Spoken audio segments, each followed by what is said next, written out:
All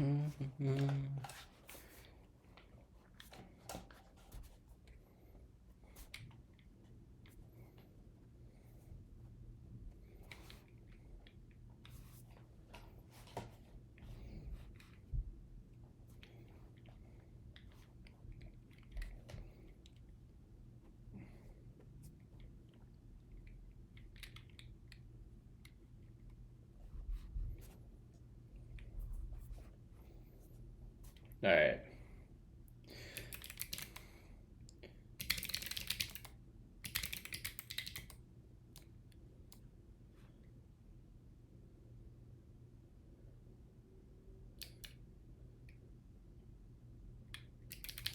Speaks the gospel of the camel. I speak the gospel of the dunes. The sand is in my veins. What up, Purplish? Come ride a camel with me. Thank you for today. the Prime sub. 17 months. Let's go. Wait, why didn't that? Okay, git push dot update. Let's get updated here.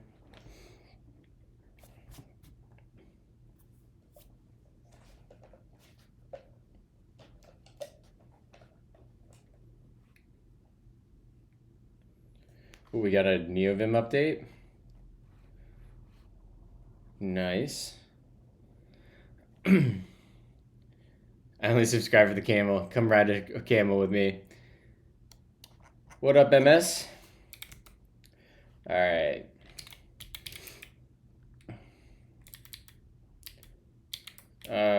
Let's start Tmox and let's go to there.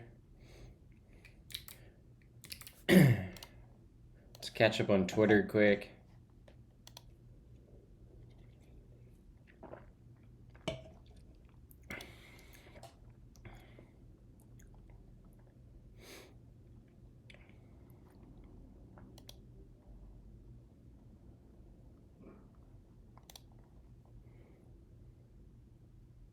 Wait, you're unemployed? I am unemployed, but I have a job lined up that I start in a couple weeks.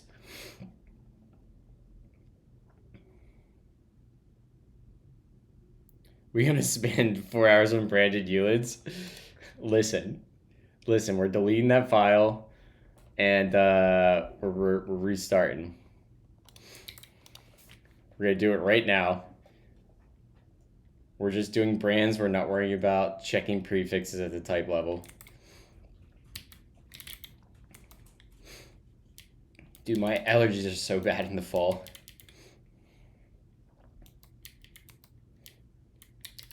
This file is the bane of my existence. I think I actually straight up just deleted. I guess straight up deleted it. It just doesn't exist anymore. That's hilarious. All right, we can just do this the easy way. We can do this will be schema dot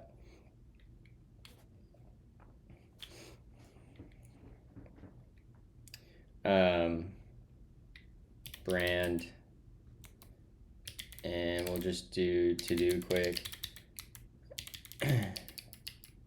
schema dot string non-empty string dot pipe. Do this. Whoops. Do that. And we'll make a brand here. We'll say const recipe ID symbol equals new symbol dot for recipe ID. And then we will use this.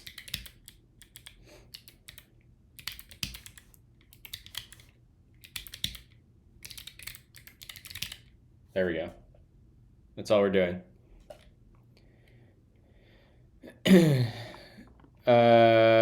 Word chat. Oh shit. Let me chat. Oh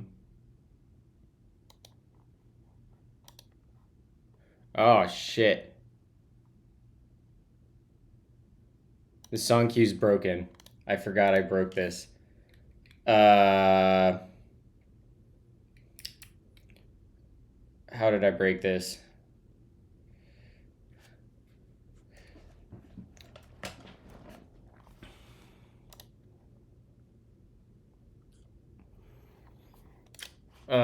It's because I changed an environment variable, and I'm trying to think about where that environment variable lives.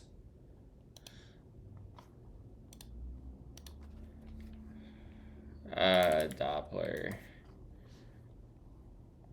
I think it's managed on here. I started to play around with rewriting my Twitch stream stuff on Cloudflare.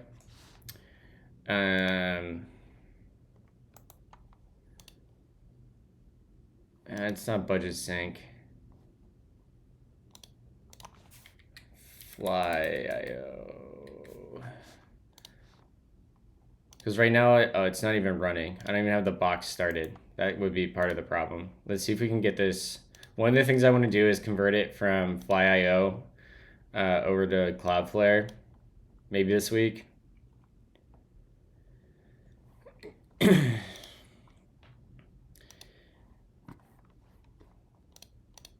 Shreyas, pay attention for a second.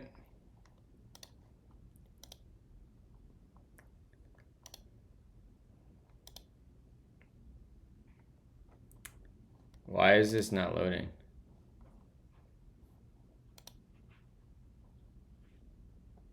What?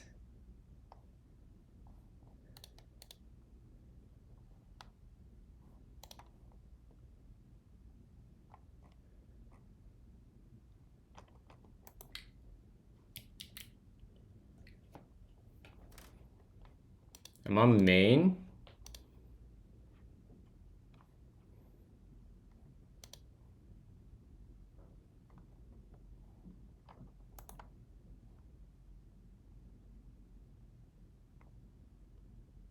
That shouldn't be empty.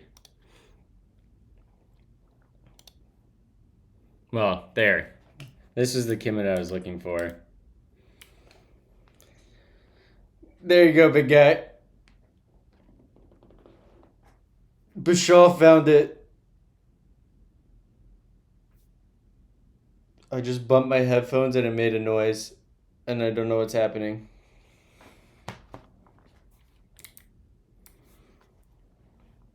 I think so, yeah. That is the plan.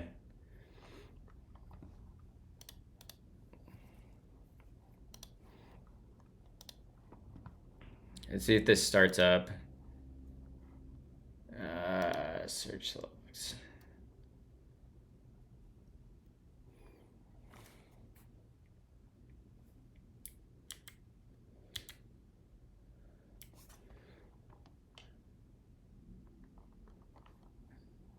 Can I get the last?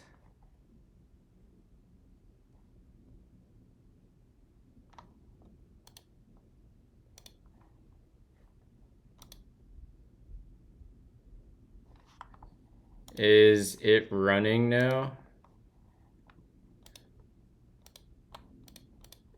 It's still down. Shit. Shit. Why would it be down? How do I have this hosted? I thought everything was on. I thought everything was on Fly.io. I have a Svelte app? What? Does anyone remember this?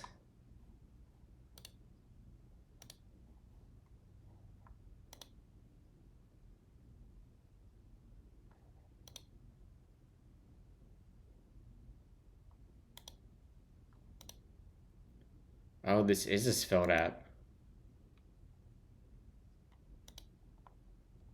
The Nix timer. Is this Svelte 4? Might be time to rewrite this. entirely.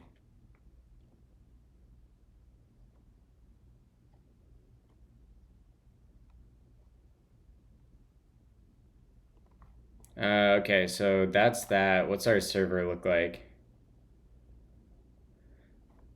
We hit... Functions describe the world. We don't pool any environment variables here.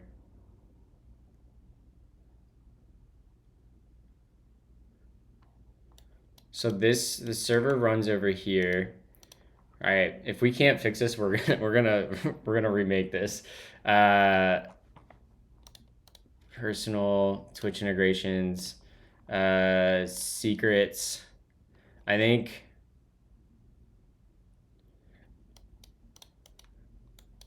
this is wrong, and I think this is wrong. I have my access tokens. I'm gonna blur my screen quick.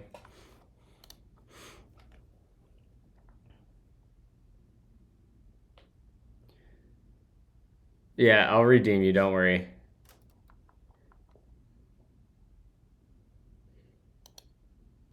My server's down because I changed, I had to roll a token.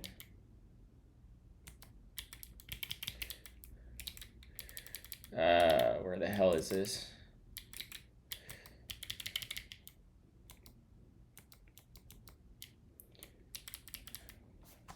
Hopefully I'm blurred right now. Yeah. All right, good. Yoink this.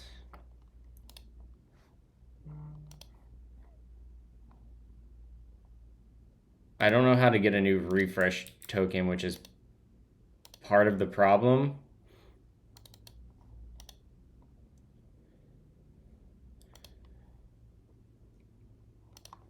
Although I don't think the refresh token's super important. All right, we're rebooting. Let me close this before I do that.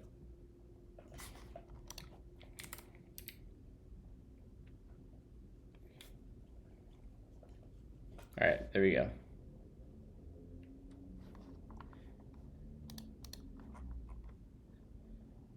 What up, Ninjatron? Long time no see, buddy. Likewise. How you doing? All right.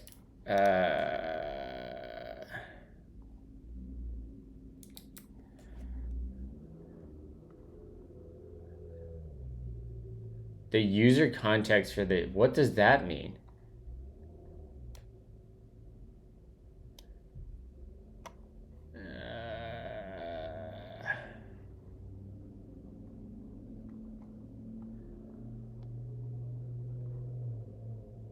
Well, now it looks like... Oh, no, what is this?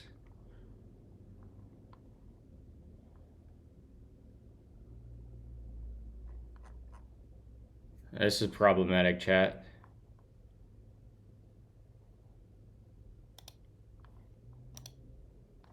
This is problematic. Oh, we're so back. We might be so back.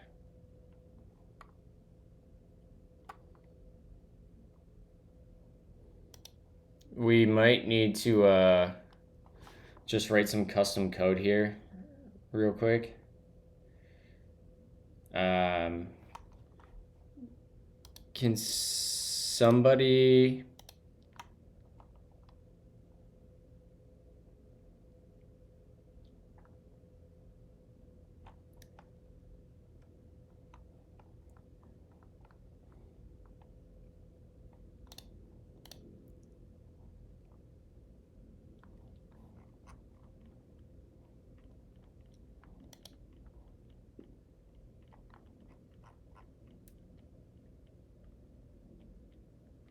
Is everything working?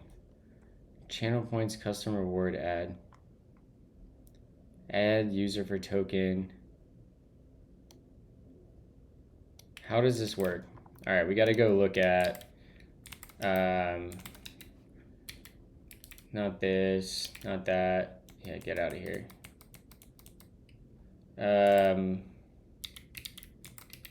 See Twitch.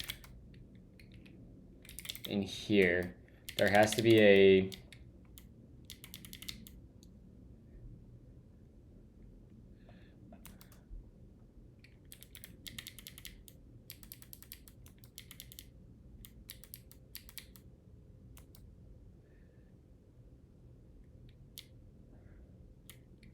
add user. I don't have a refresh token, which is part of the problem.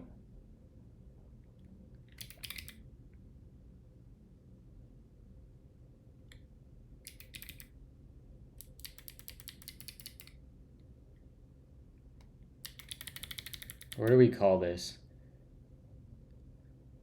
Error adding user. Is this what the message we're seeing?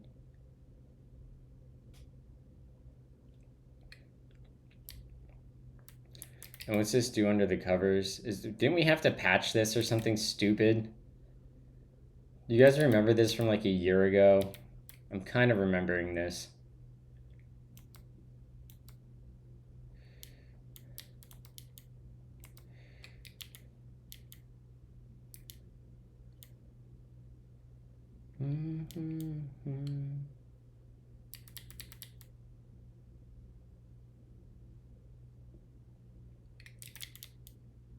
I don't have a refresh token.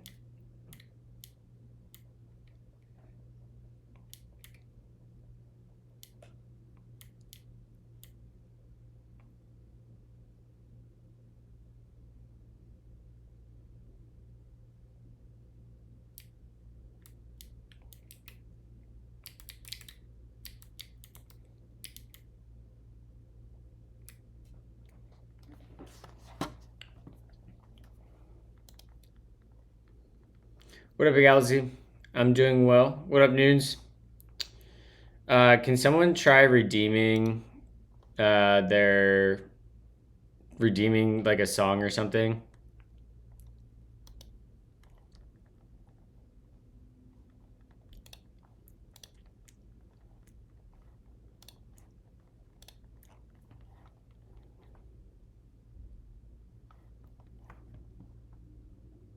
Okay, that looks like it's working.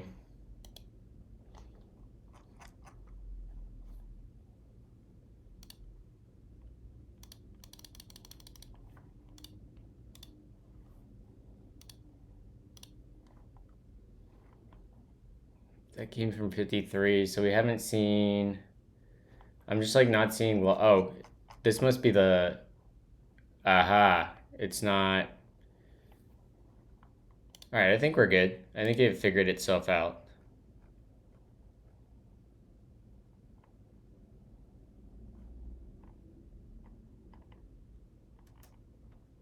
Yeah, okay, I think we're cooking.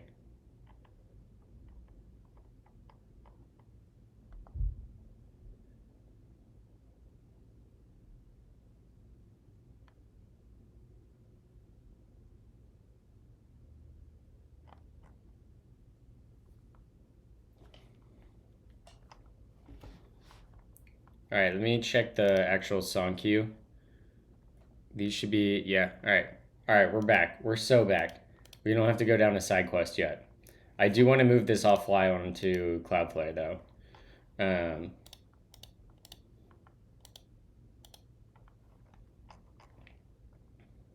Actually, would you guys... Last you were using Svelte? I was using Svelte a lot. I love Svelte. No, we should keep going with... I need to build this app. Alright. Let's close that, close that. Environment variables are good. That's good. That's where I'm going to work. Alright. Dev.livestore with docs.livestore. There we go. Alright, let's get out of this. Quit out of that. Quit out of that. And quit out of this. We can go back up to here.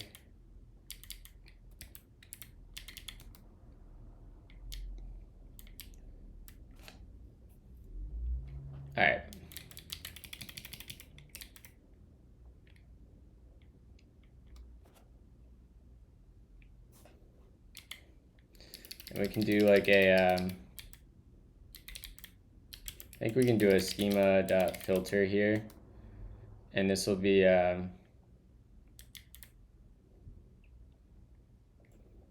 what is this thing? This will be stir.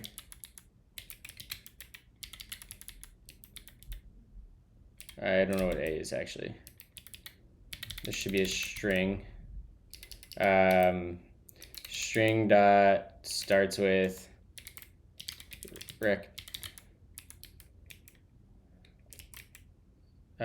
true.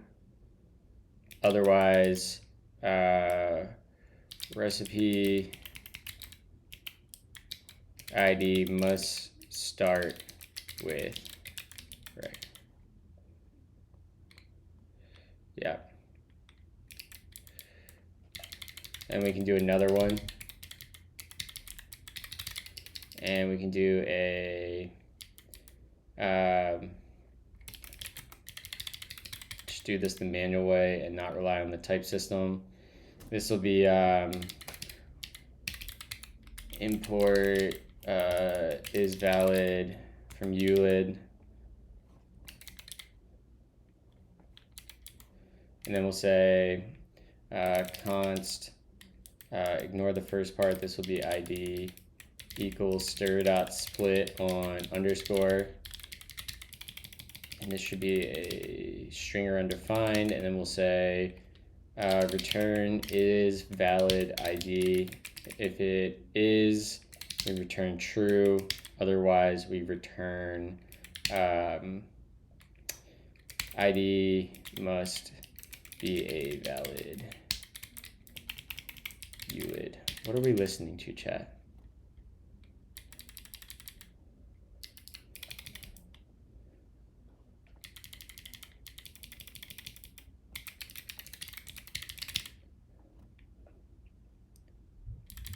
All right, so we should be able to take this thing and test it. So let's just say const recipe ID schema equals this, and we should be able to do const underscore, we can just do a console.log. We'll say ID, and we'll do schema.decode sync recipe IDs,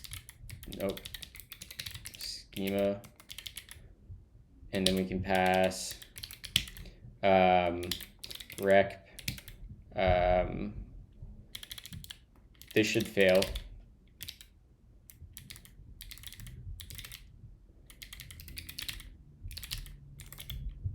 If we do this, bun run source slash LiveStore slash recipes schema.ts. Yeah, ID must be a valid ULID. So then if we come down here and we do this, and we do this, this should pass.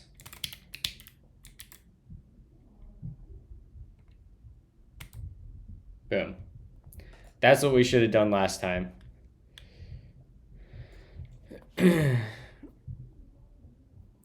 Give me an update how everything changed since the last time I was really active. Well, I quit my job at Vercel and I am going to the Orange Cloud on November 17th.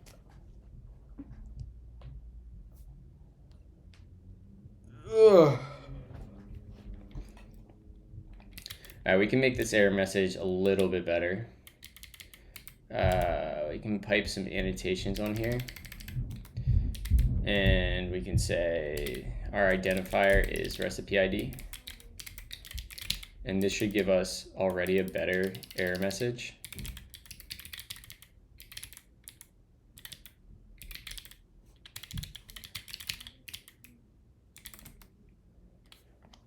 Recipe ID, there we go. And then we can do, what else can we put on it? I think we can put like a description.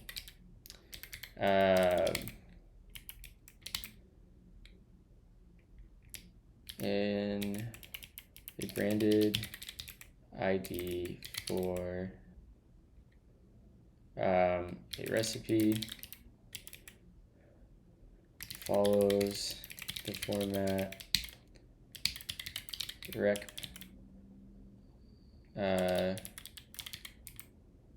ULID. And then up here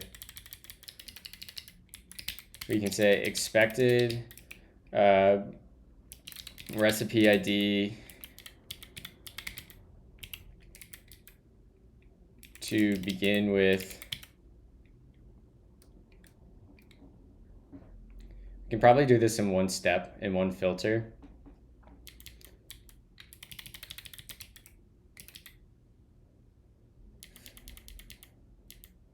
We can give an annotation to a filter, which is interesting. Expected recipe ID to begin with rec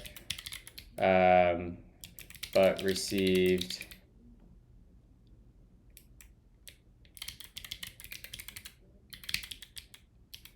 and here we want to do this and we'll do stir and we can do that.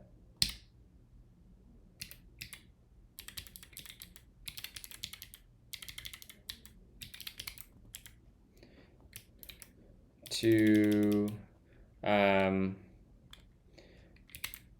end with a valid ULID but received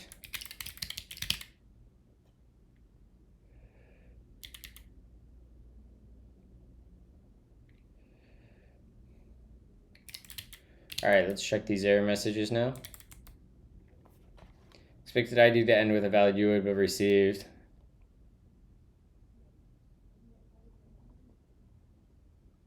That looks good. And then I think we can also add annotations here. That needs to be like foo bar baz and see where this shows up.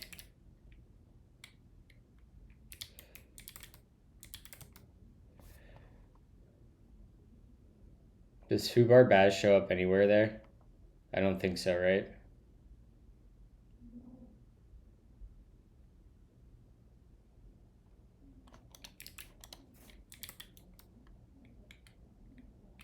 And just to make sure, we'll add a description, foo bar baz.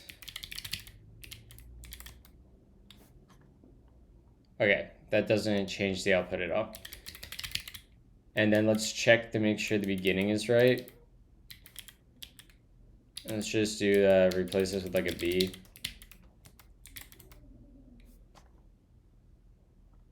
Nice. Nice. Okay. And to give it a valid use case once more, we can do this and this should work. There we go. Nice.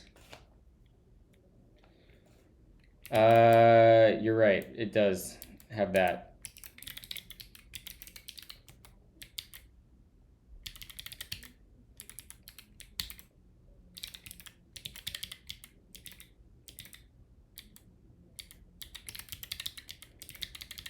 Let's see what that looks like.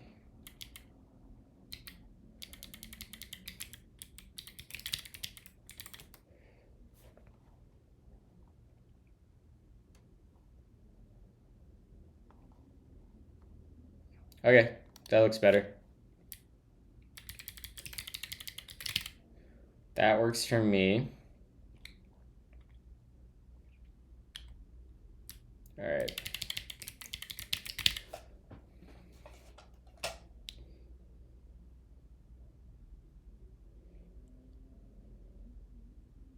I will be right back, chat.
All right.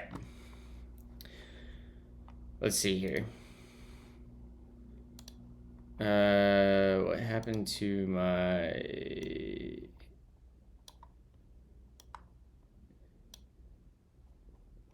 Twitch panel and OBS? All right. I want to get a login screen built today. That's like the big thing I want to get done. Let me finish up doing these.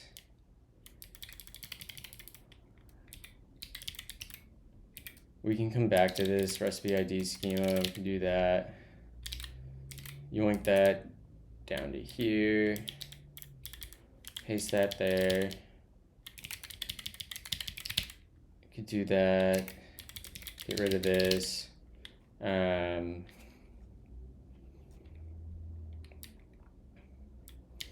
We can do the same thing for recipe step and user.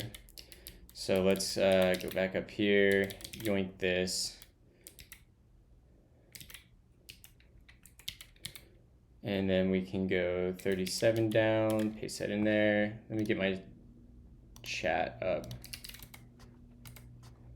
There we go. Something like that. Yeah. Everything's good. I just had to take a call from my mother.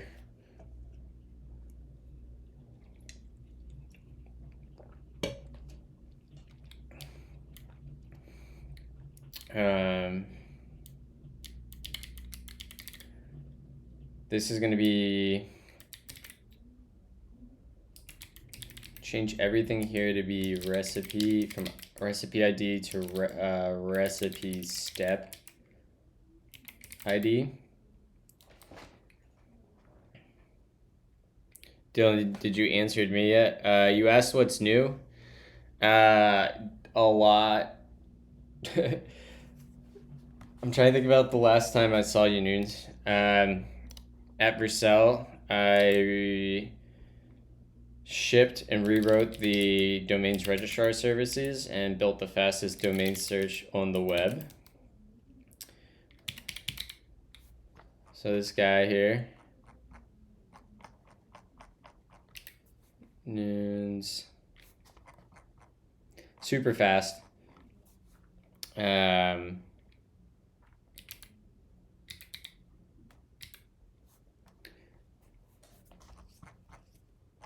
And then that was back in September I shipped that. And then on the 17th, actually, yeah, November 17th, I started a new job at Cloudflare.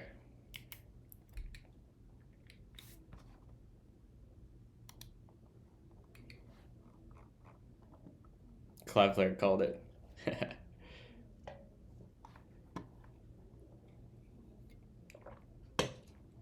All right. Let's yoink this. And this will be recipe ID schema. I'll do that. And then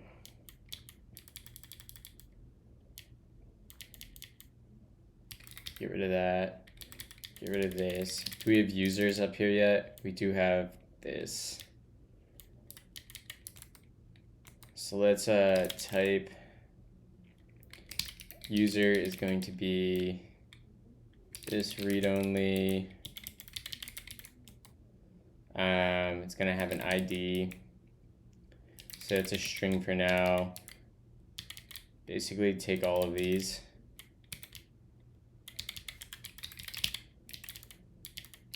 And this will be string, same deal. This will be a date.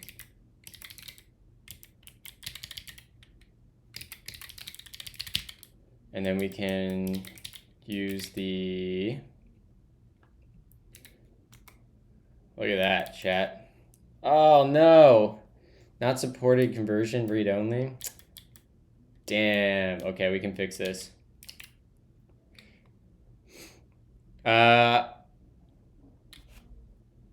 Hopefully, if I'm working on open source, I should be able to stream. I wouldn't know why not.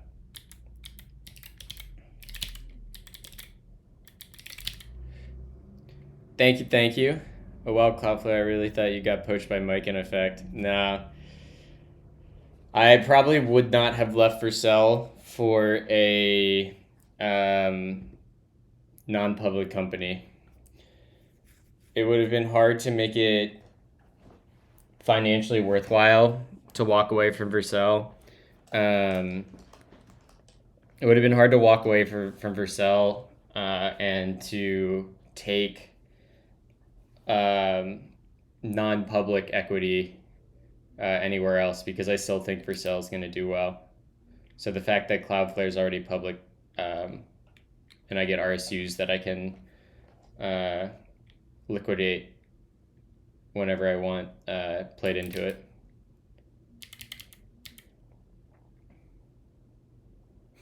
Now, when Theo makes wars, you're going to feel attacked no matter what. Listen, I appreciate both companies doing more to improve the web and their products.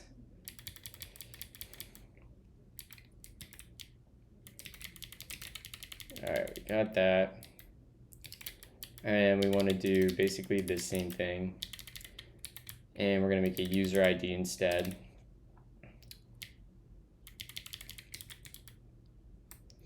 And this will be user ID.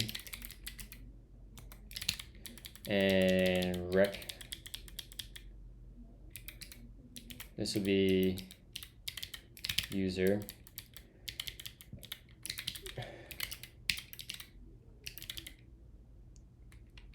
User. And we can change there. This will be user ID schema.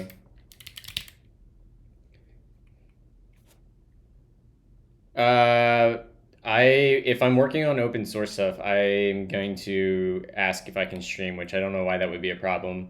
But just like Vercel, I won't be able to stream, like obviously non-public source code.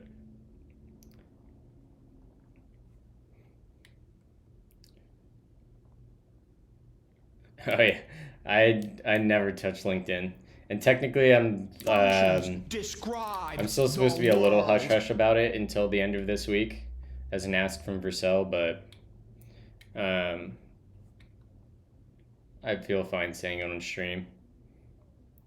I am not working on domains at Cloudflare. I'll be working on workers and the developer platform.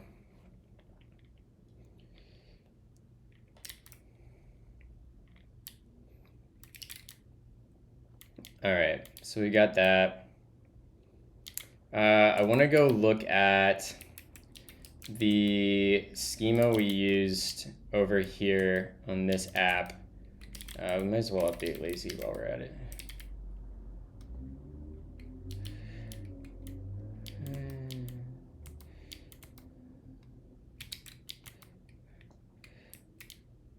So we probably want to copy this. I was pretty happy with how user and credentials worked over here.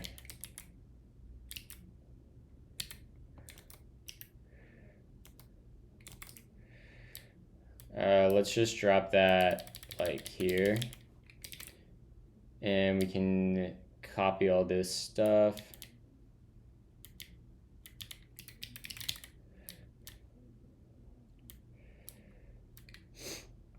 So we want email verified.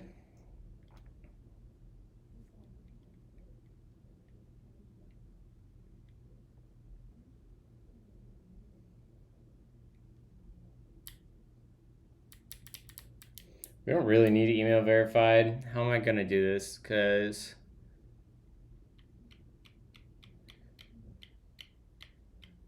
yeah, we don't need to do email verified. But I probably do want a credentials table.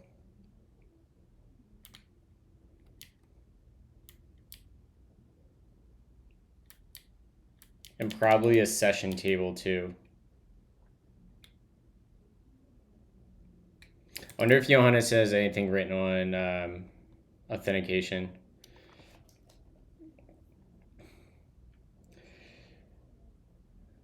Yeah, I agree. They're both cool. Vercel is like a one-click setup, which is nice. I do think Cloudflare is the cooler stack. Yeah,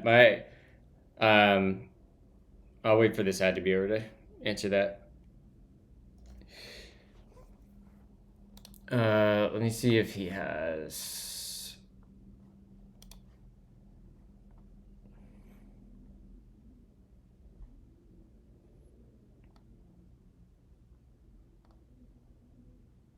Off. Here we go.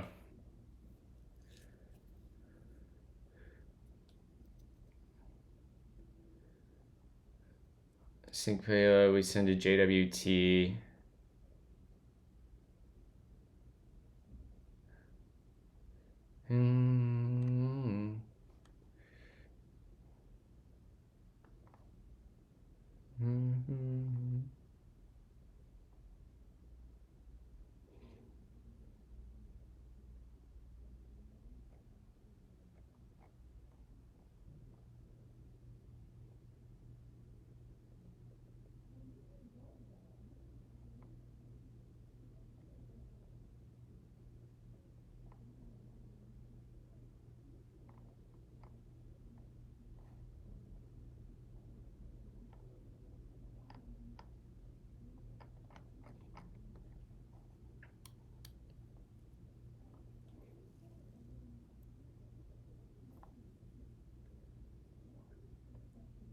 I don't want to use a JWT, I'm going to be honest. I think I'm just going to use a session cookie.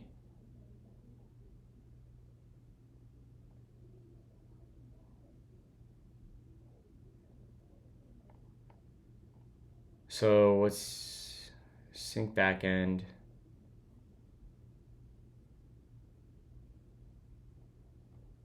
Reroute a payload inside the durable object. All right, the ad's over. So Mixnut said, yeah, I agree. They're both cool. Vercel's like a one-click setup, which is nice. I do think Cloudflare is a cooler stack. Part of what sold me on Cloudflare is just kind of their 5 to 10 year roadmap and the fact that they have really, really good primitives and that they're getting very serious about building out their developer platform and making workers better. I think there's a lot of paper cuts today, but if you've been following them on Twitter the past like 2 or 3 months, it's pretty clear they're putting a lot of effort into improving things. And like, I think the primitives are really good. I think workers can be really good. I think durable objects are very good. And I think there's like, I don't know, there's a, I don't know what the right word is.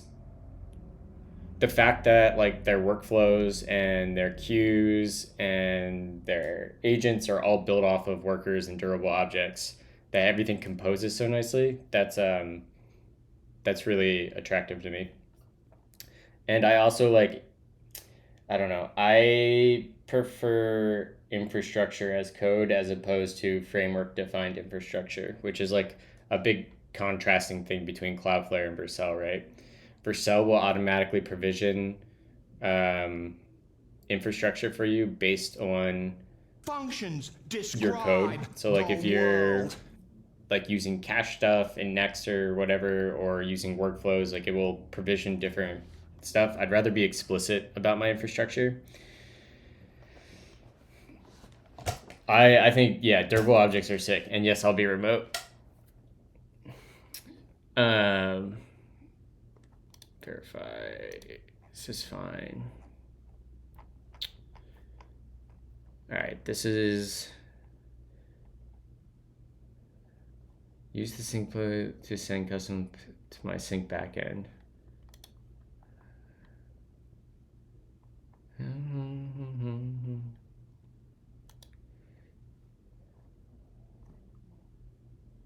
Uses durable objects. Can I do auth in this thing without making my own backend here?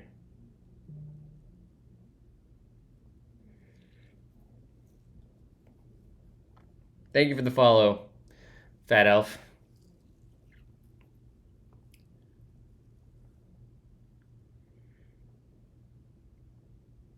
Functions describe the world. It's I feel like it's gotten even more confusing, to be honest, Wizard. Especially with cache components coming out, like reasoning about what is like the data cache versus the other cache, like it's really hard. In Luba we trust.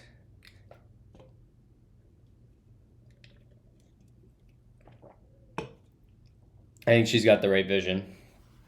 And she's like one of the most kick-ass fucking devs I've ever got to. I wish I would have got to work with her more, but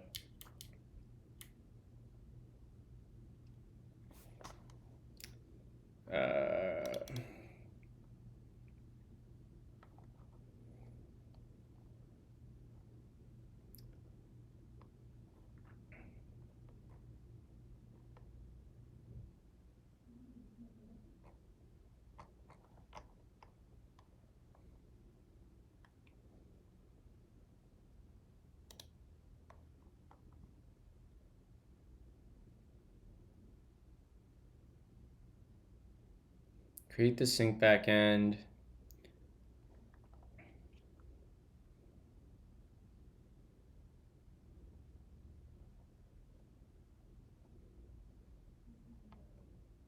All right, that's not so bad.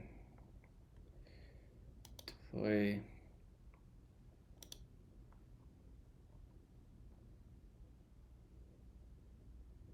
Where is Johannes was giving me a link to.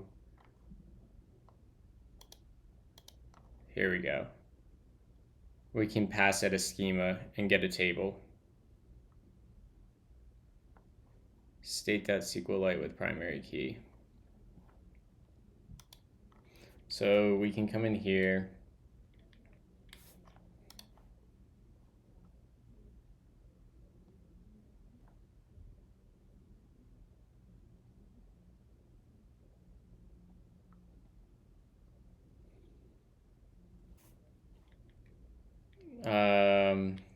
So we would take the user.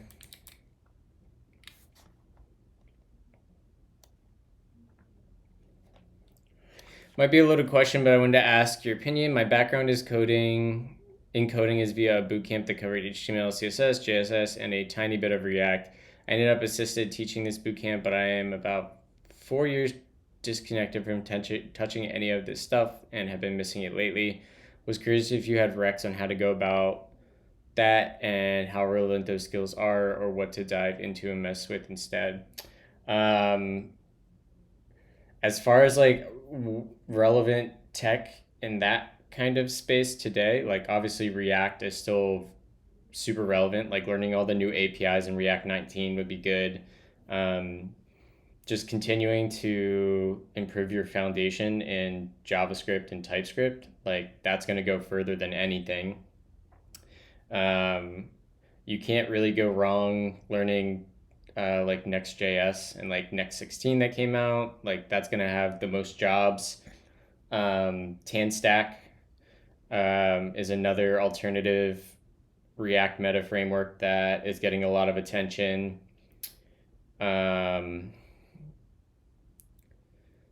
What else would be good to learn? Getting familiar with like Tailwind 4. Yeah, really, like as far as like, you just got to build. I can't tell you what to build either. Like find something that you would find useful and exciting and build that and struggle through learning the things you don't know how to do for it. That'll get you further than anywhere. So despite the news, companies still are hiring. Dude, I was talking with somebody this weekend about like AI and hiring and like the layoffs and stuff. So like my take is like AI has literally very little to do with the layoffs that have been happening the past month or two. Companies are outwardly saying that's the reason, but like they're using AI as a good excuse to cut costs. Like that's it. I'm sure there's certainly in parts of companies where AI is being leveraged more and you need less employees. So like really customer support and like maybe data entry. But like reflecting on like the past 5 years of my career and the stuff I've worked on, there is no world where AI could do any more than maybe at best 20% of the work I've done over the past 5 years. Like, there's just no world where AI could even come close to designing, building, implementing the services that I built over the past 5 years across the past 3 jobs I've been at. And like, part of that is AI is not super good at just like complex system design and backend implementation. But the other part of it is that like what makes a good senior staff principal engineer is not technical chops. Like obviously they have to be very technically skilled, but I think what differentiates a good senior staff principal engineer is their soft skills, their ability to work across teams and organizations and different stakeholders that might be in support, that might be in legal, that might be in finance, and getting consensus and like AI and like just understanding deep system requirements. Like AI is nowhere close to any of that. There is certainly like AI is good at like junior dev stuff, and I don't really have a great answer for that right now. Like reflecting on like the kind of work I did as a junior dev is like that's what I use AI for today. But like I don't know if the entry path into software engineering ends up looking more like apprenticeship type roles because like there's going to be this weird gap. I just really don't think LLMs are the right technology to get AI. Like I think we're kind of plateauing right on AI. Like I think it's going to get faster and I think it will still get better, but I still don't think it's going to get to the point where it can replace these high level engineers.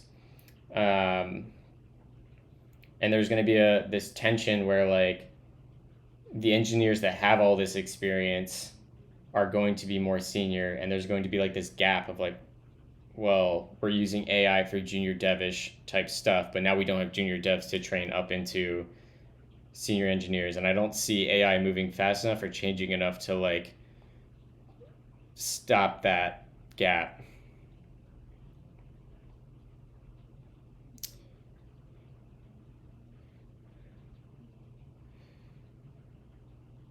Is cover fire. Yep, I agree with Dr. Love Wizard. AI is cover fire for overhiring in the pandemic. Yep. But it's only for devs who have many years of experience. I don't think that's true, Crispy. I think you just gotta. I think the devs that are going to be really good and in high demand over the next couple of years are the developers who have like a genuine curiosity and interest and passion for the craft and like can pull back the covers on their abstractions and figure out how it works, but can also leverage AI when appropriate. And especially one thing I'm seeing is like devs who can almost like naturally DevRel their own work tend to get a lot of opportunity. Like, I don't think DevRel should really be its own position. I think that was a zero interest rate phenomenon. But yeah, the more you can just keep making yourself better, the more code you write, like practice. Like literally, like I look at coding like musicians look at their instruments, right? Like you got to practice. The more you practice, the better you get. And as you practice, talk about it, share it, open source it, write blog posts about it, be eager to teach people about it. And that's how you start building your network, and people remember how you make them feel. And then, hopefully you meet some good people along the way, and that opens up opportunity. Yeah, gotta use NeoVim, of course. That's a precursor to all of this. That was implicitly implied.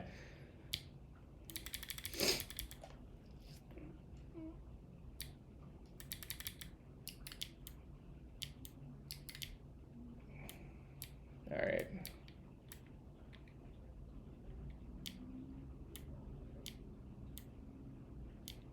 So we should be able to take this user and we should be able to pipe onto this, and it should be state.sqlite.primary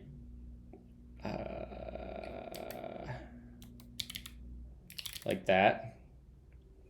What else do we have on this? With unique.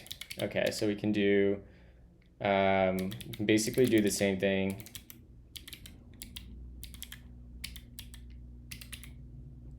It's not what we wanted.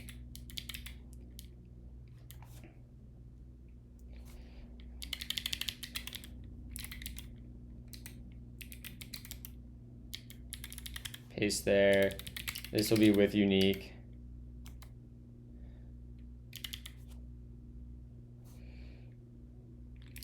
Okay, that looks good.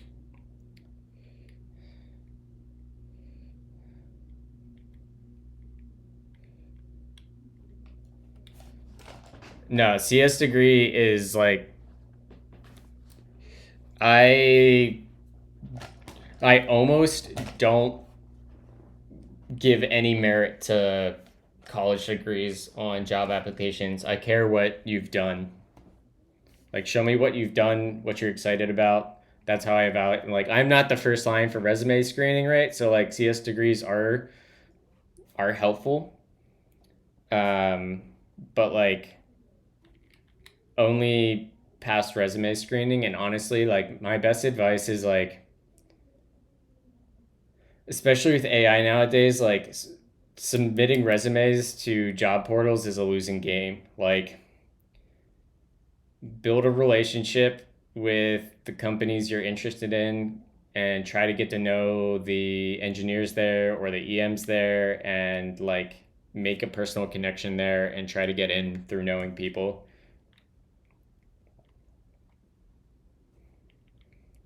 Like, I'm glad I went to college, but my like my college education was a bit of a joke. But I'm glad I went to college. I had a great time. And I met Dr. Lovewizard.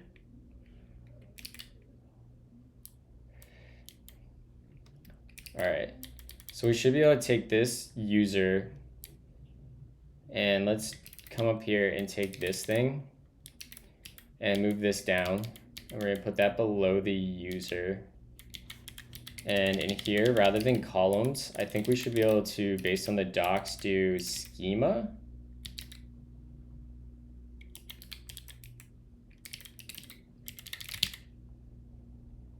Yeah, okay. How can I mark this nullable?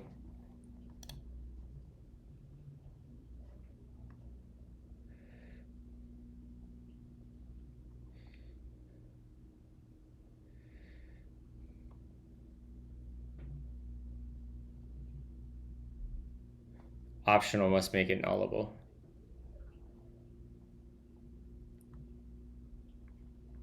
Okay. You can annotate schemas with database constraints. What?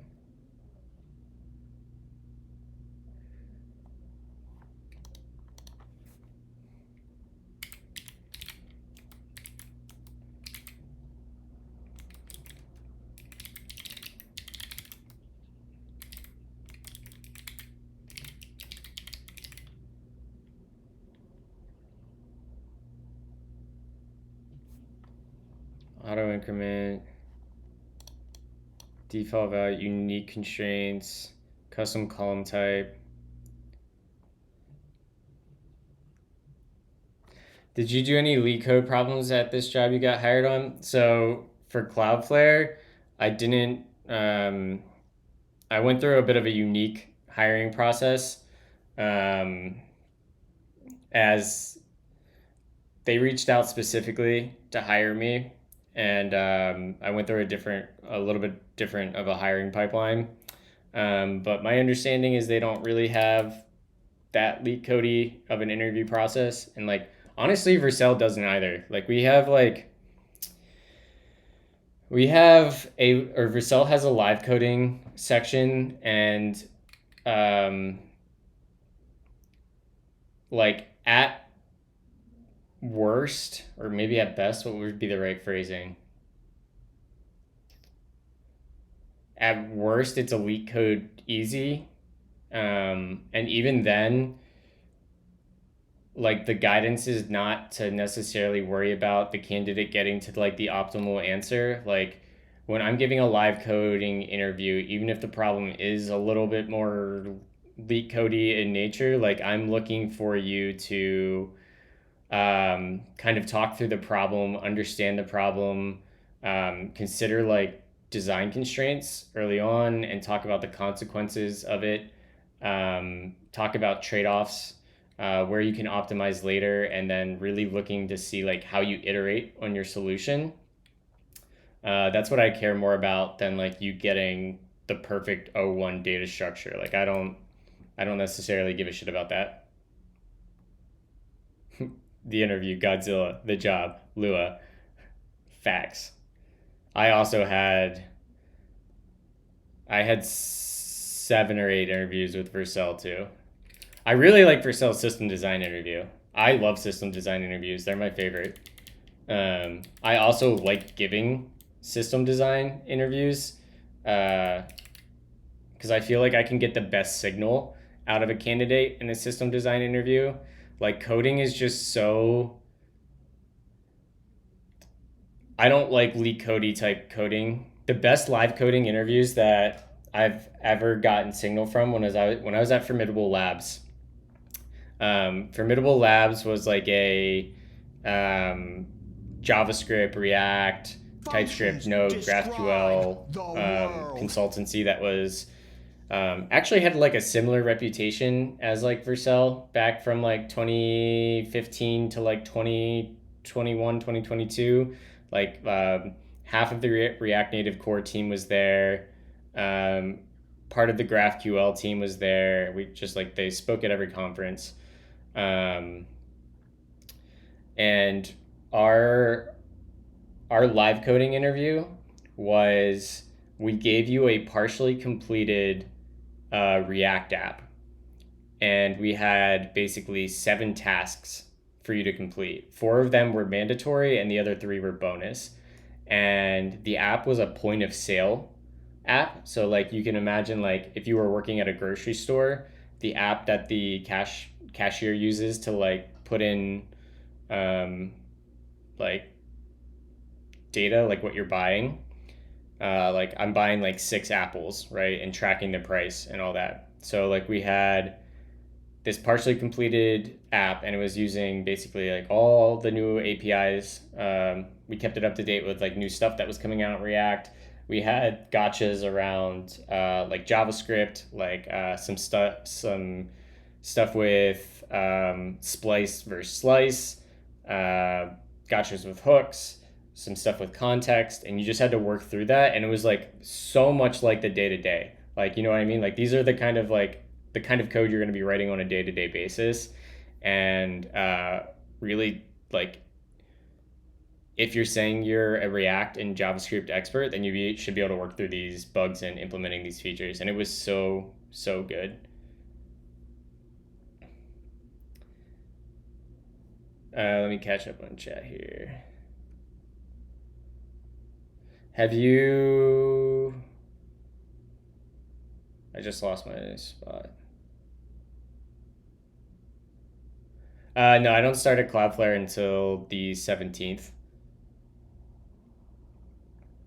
I'm back with a question. Would you design logic based on inner data types and then inject database types, or based on database types I always take the approach, John, even though like I always like keeping my database, my data types separate from my business types. And sometimes they're the same type and will always be the same type. But the minute that your storage design changes from what the business entity looks like, you're going to be so glad that they're separate types. And there's just like there's often a lot of fields on data that don't need to be pulled from the database. It also helps like doing migrations much easier when you decouple that from the application layer.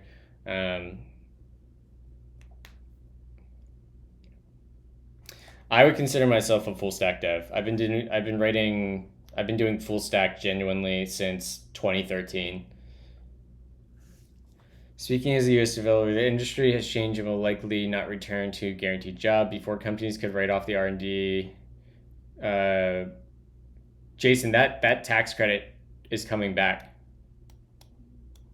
The R&D tax credit for software companies that either got back this year or is coming back next year. I'm almost sure. Not that I mean, I think it will have a positive impact, but it certainly won't be like the 0 interest rate days. Those who are passionate, treat it as a practice craft will excel. Agreed. I'm genuinely so sad that I nailed my technical, but when they invited me for the in-person, I realized the place I could apply to was way too far, a rookie mistake. That's a bummer. I'm making the switch from self-employed to applying to positions, dreading the interview process. Yeah, interviewing's exhausting. Yeah, that makes sense. I should probably split business types from database types, but then it's my personal project. It's not going to change hiring, though.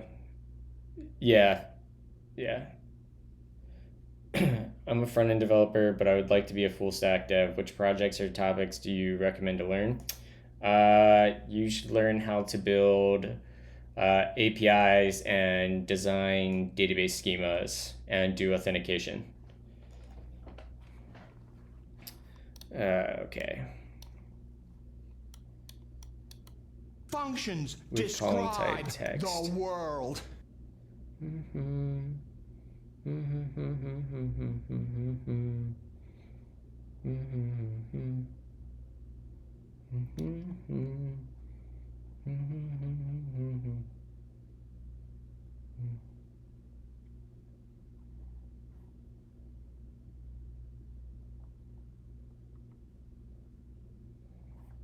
Okay, so we don't need this.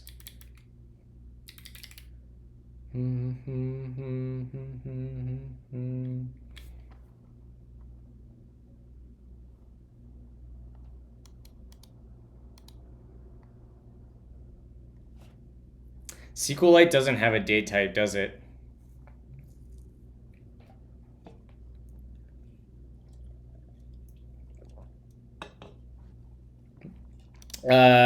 What up, Shiglin? Oh god, I'm gonna sneeze. Maybe.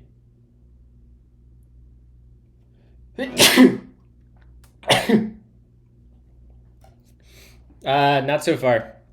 I'm kind of just, thank you guys. I'm kind of just rambling a lot about the job industry this morning rather than being productive.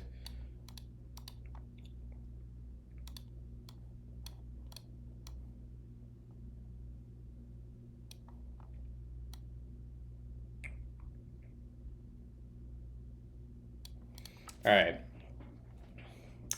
So we got that. We probably want to make our,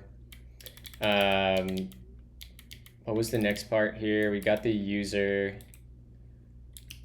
I don't need most of that for this app. So let's get rid of that. I do like storing credentials separate. So let's do that. Actually, let me go to the data modeling.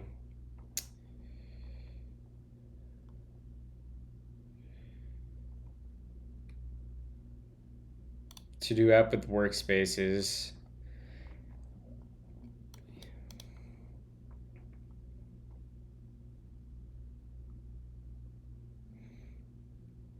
This is interesting because you can use global databases and user scope databases.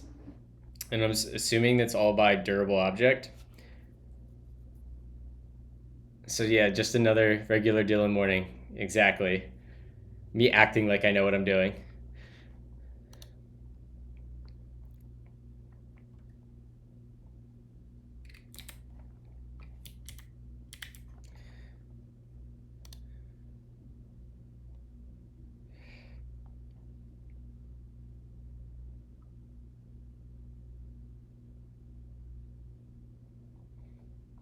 So how does this get scoped to just the user?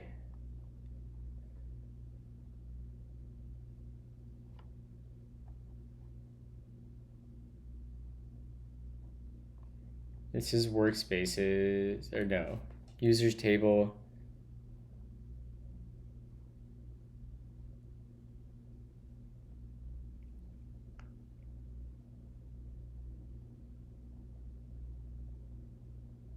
The basic idea of scoping is that you use multiple different stores via different store ID. Ah, okay, store ID is the thing that drives that.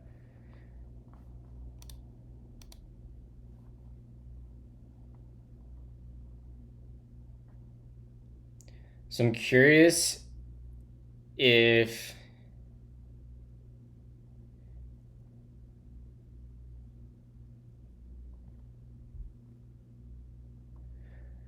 would you put authentication data in the shared, the global store, or the per user store?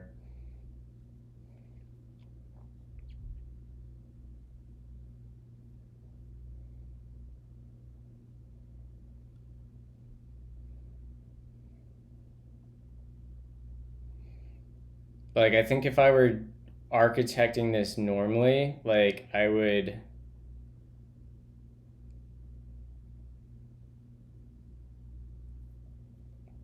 Actually, I'm trying to think about how I would want to do this.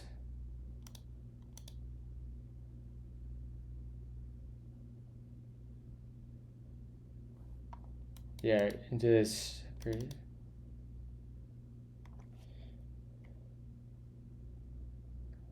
But maybe not even synced.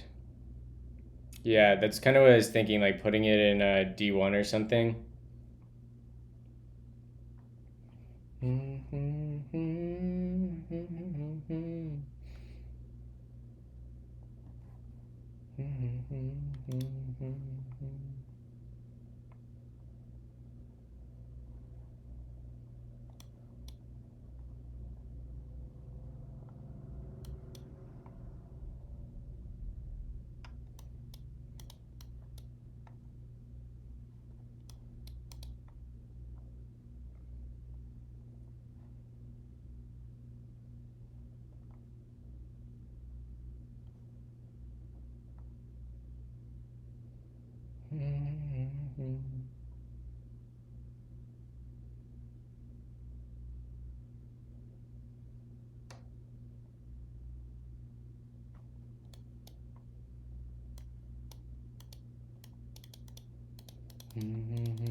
Smart.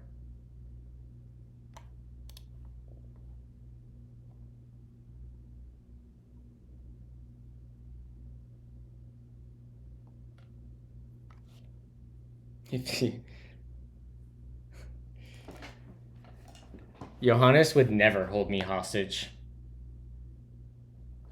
Help me. Help me.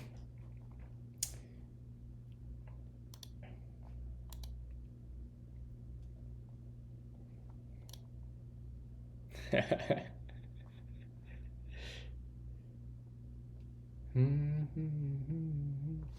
right, let's go look up Better Off here.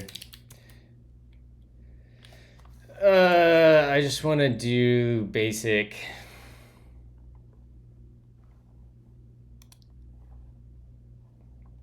Get started. Speaks the Basic gospel of the usage. camel. I don't want any. I speak the hosted gospel of the shit. dunes. The sand is in my veins. Come ride a camel with me today.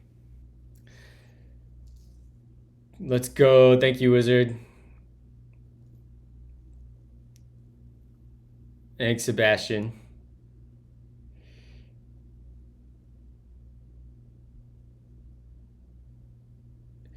Yeah, I think what Pilcrow's working on is, I don't think it's ready yet.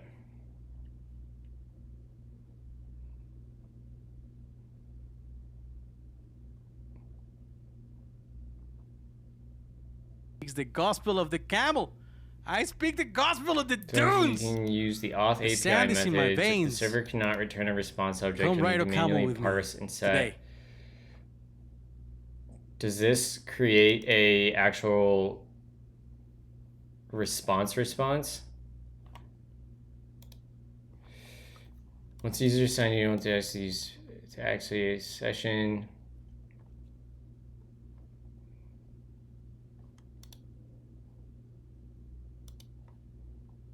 Okay, server side, we get it from the headers. Session management.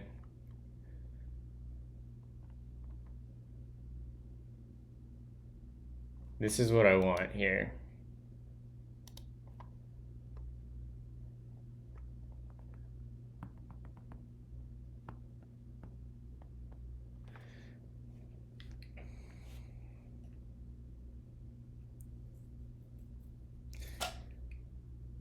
So how does I need to learn more about this syncing here. I think Johannes is suggesting possibly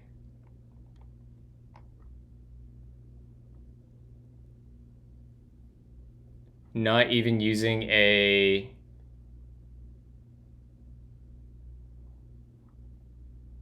So Johannes, would you, for the like auth and session table, so we talked about having it global. You said maybe not even synced. What does that mean to make it not synced? I feel like I saw there was like a API for this, possibly.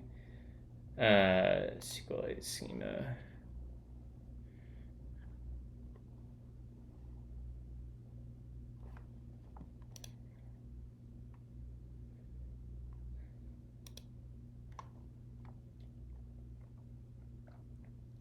Or maybe that was events.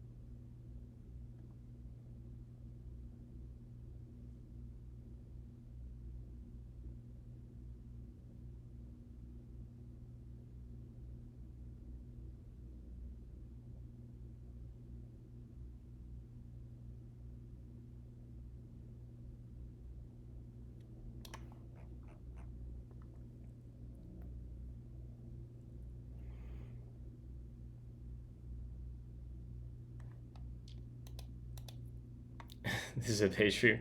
What kind of credentials are there? I think I would want to just do probably just Magic Link is probably what I want, because it's only going to be like me and a couple of my family members using this, and that's just like the easiest UX, I think. Or maybe social logins with Gmail. I know everyone uses Gmail.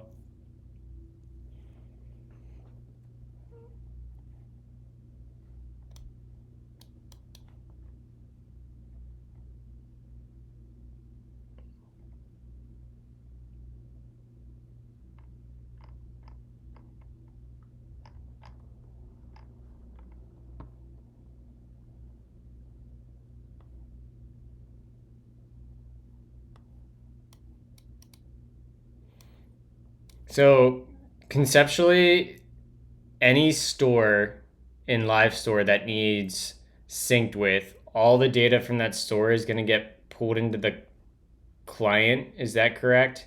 So like if I had like a global sessions store, and let's say I had 2 million users, which is just like obviously not true, but like just for conceptually, all 2 million of those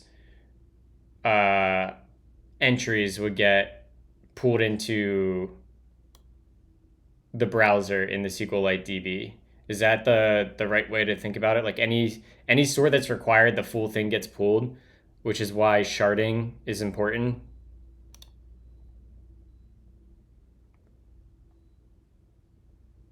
What are the key questions in your mind right now? Are you thinking where you should store it? Yeah, I'm thinking about where I want to store login and session data. So normally when I do auth, I have a user table, a credentials table, and a sessions table. And it's possible I could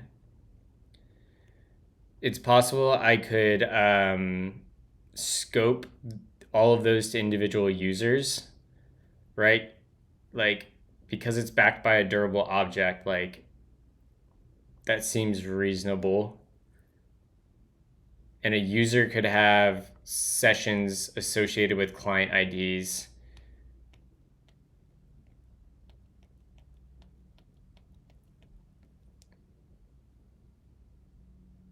Keep that data in your durable object. Yeah, you could. GenServer is a good mental model for a durable object.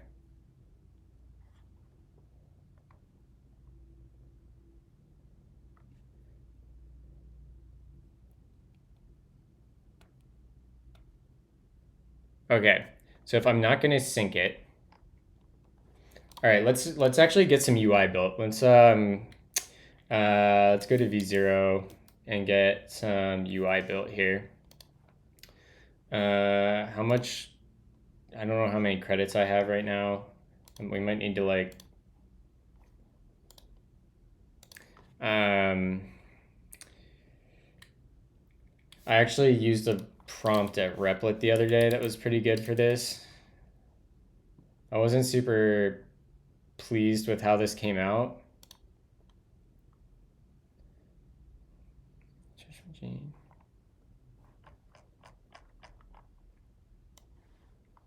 All right, there's the prompt I want to use.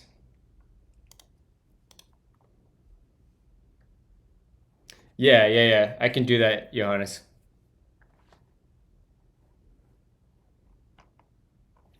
Like, I don't love this. Like, it looks okay.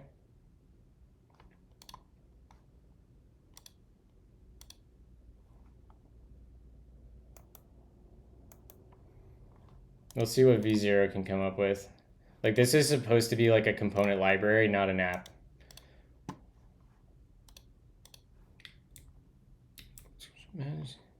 Create an app. We'll be more explicit here. A component library app to host components for a web app called more.recipes. It will be a private React app. React, let's say 19. App using Tailwind and ShadCN for my family to share, upload, and keep track of recipes. Here's the feature list. Your job would make components for this app and theme them.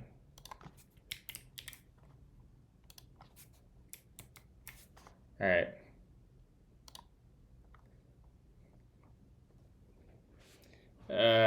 Somehow I touched my glasses. I'll be right back. Let me grab my...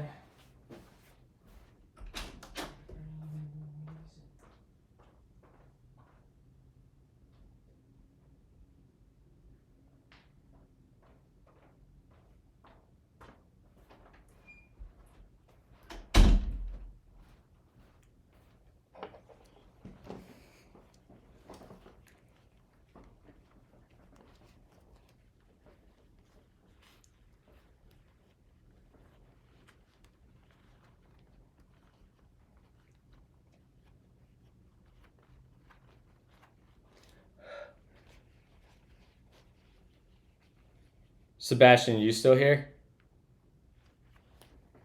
Or anyone from the effect team still here? I'm curious how Tej is doing with effect and if he's liking it. I know he's been streaming at the same time as me, so I haven't been watching. Sebastian these days goes by the name Furby. All right, hey Furby.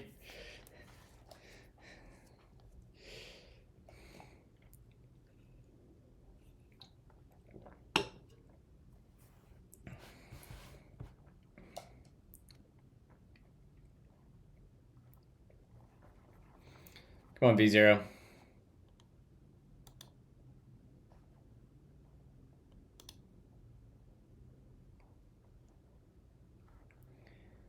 What do I like about this?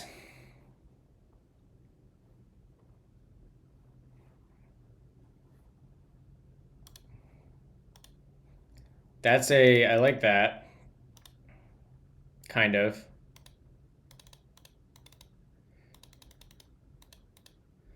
Why would this, okay, there we go. Serving, medium, easy, hard. Upload, next. Add ingredient. Section? I don't know what section means. Instructions.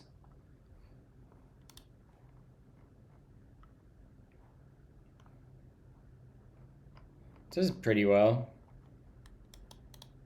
Fork.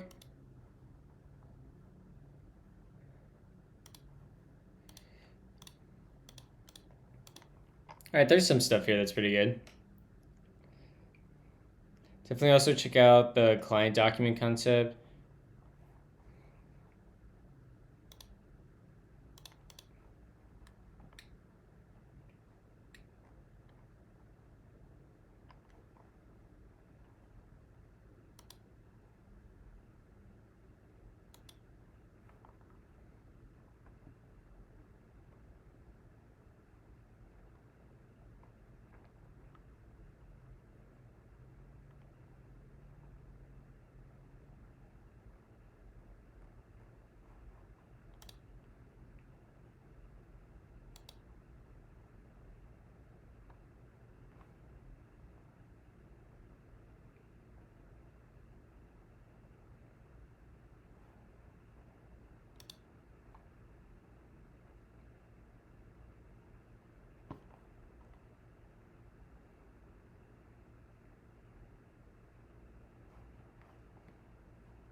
Metric for convenience.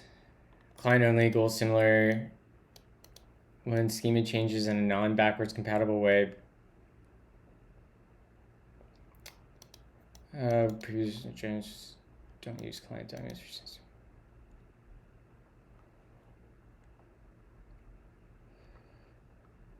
Client document. Speaks the gospel of the camel. I speak the gospel of the dunes. The sand is in my veins. Come ride a camel with me today.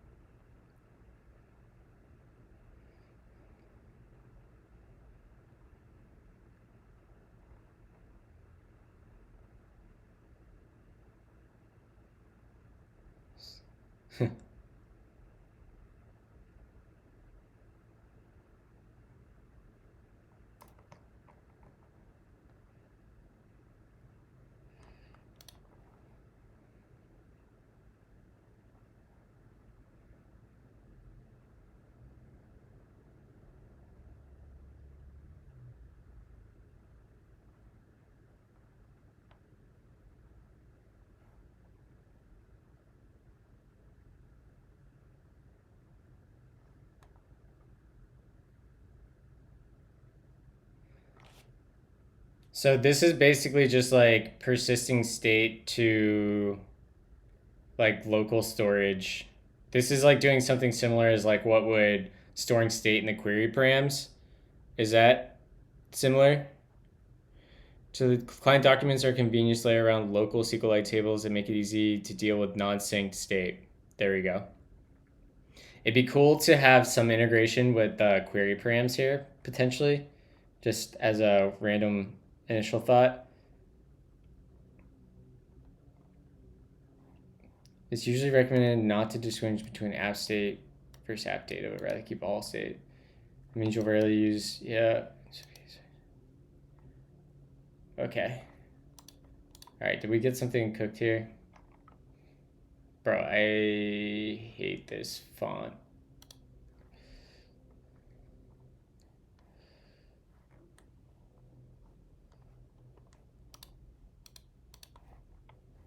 Does this have more pages? Yeah, this thing went super lazy. The font and theme look bad. Improve that to use modern UI/UX/design best practices. We'll say 1. Then we'll say 2. Make it like a component gallery where the components are in a sidebar and we can view each. Decompose the components into a design system similar to atomic design.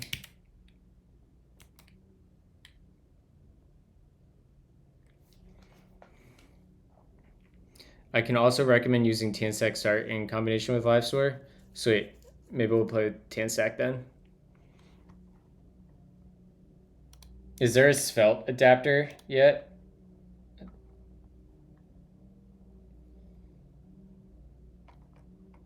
I love Svelte. Not yet. And I'm not gonna get nerd sniped into doing that.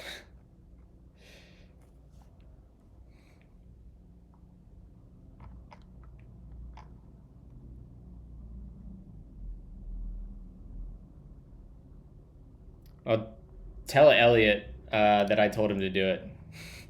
I demanded of him.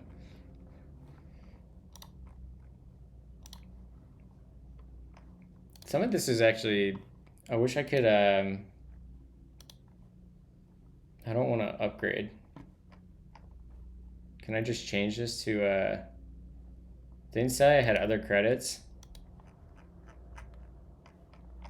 Whatever.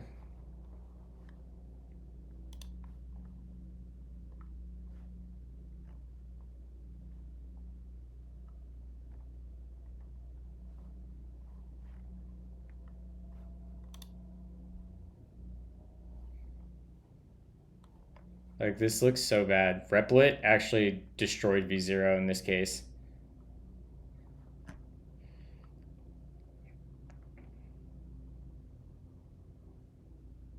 Bro, what?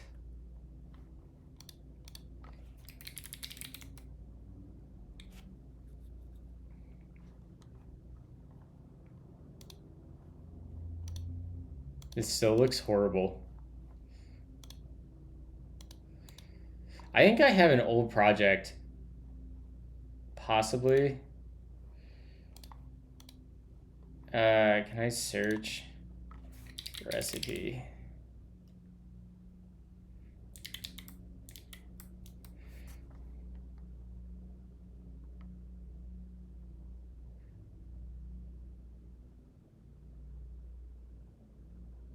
Okay, that's what I thought. I thought I had made this before. Is there a place to view these components?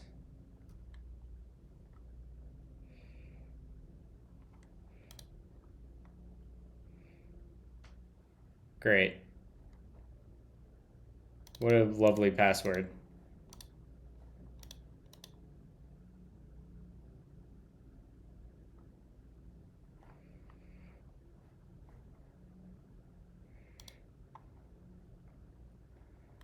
All right, so we've got some stuff here.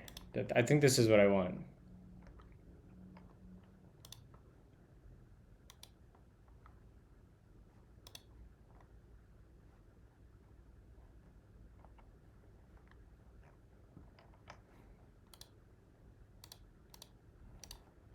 You know what? Like Replit didn't do bad, dude. Now that I'm looking at this, like Replit, like Replit did pretty freaking good.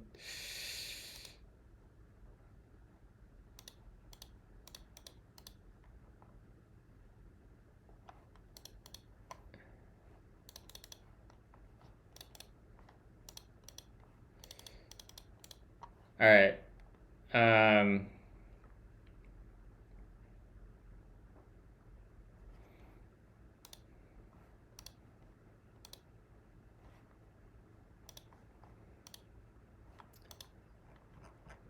let's focus on turning this into a component library slash design system viewing tool for the components, styles, and primitives of Mulroy recipes rather than the app itself.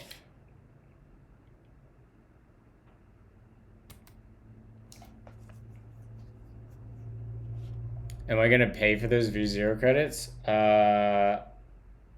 Probably not. Maybe. I have 4 messages left.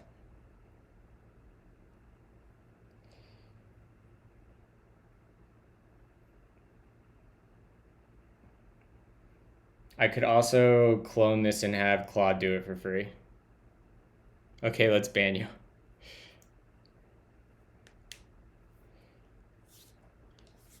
I did get killed during the BG3 tutorial. What happened that I got killed? Oh yeah, I tried to fight the Mind Flayer. Not the Mind Flayer, I forget what the creature is called with the wings, that's kind of dragon looking, that was fighting the Mind Flayer in the helm of the ship instead of going to the controls. She is. She is. It's true.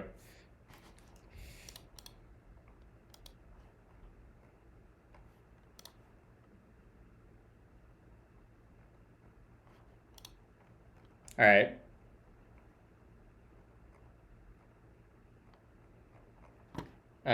Okay, this is getting better. Functions describe the world. Let's jump back over here. I think we can get pretty far here.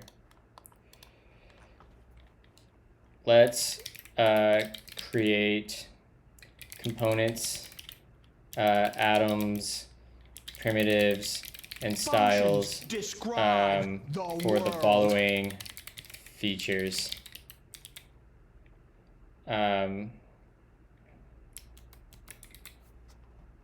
See how this worked here. I don't think we need that. We can do that. We can do that. Whoops. The hell was that? We're not listening to this again. We want...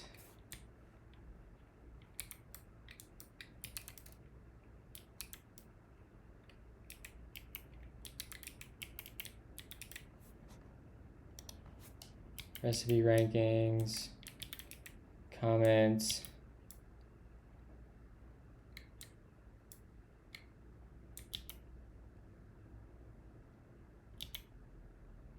Wait, what am I doing here? I got my keybinds really screwed up. AI.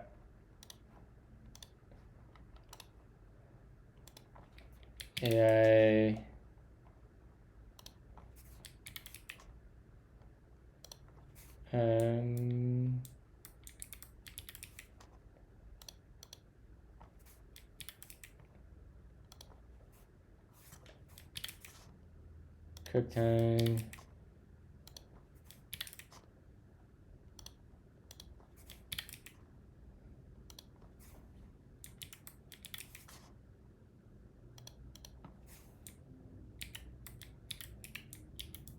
Damn it. Did it again.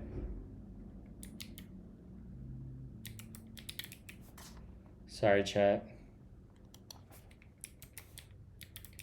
Sign in. Log out.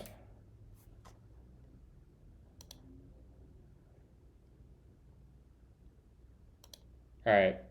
Cook.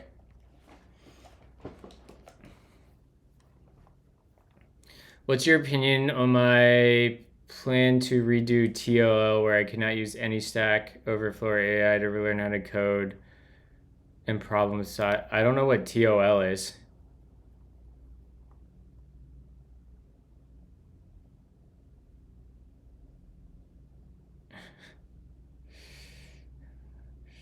Get the hell out of here.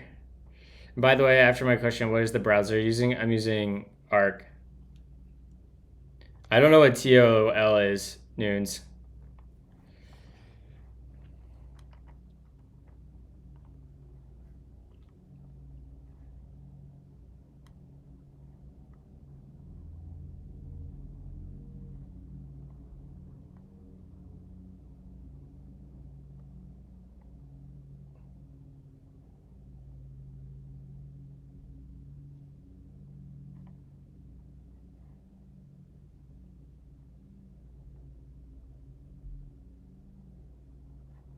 What?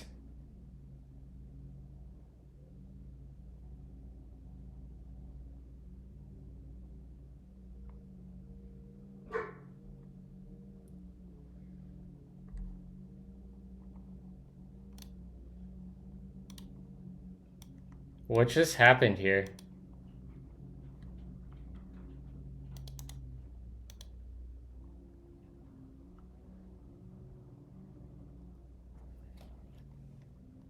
And add them to our component / design system gallery / viewer app.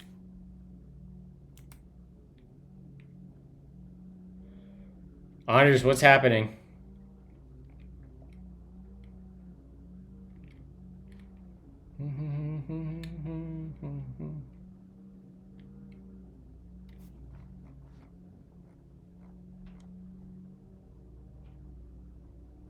I don't know what this visual spacing is supposed to be doing right here.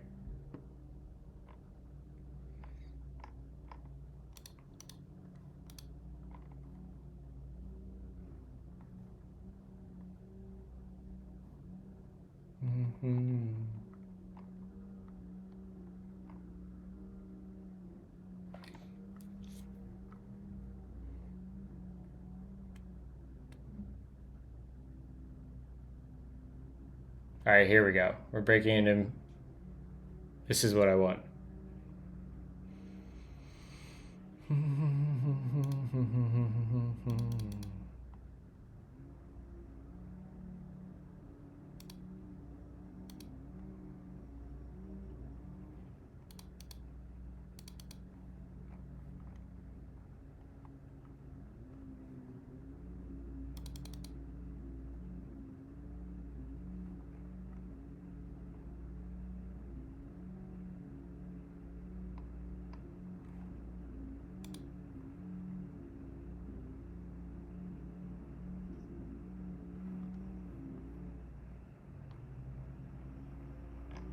Where are the components?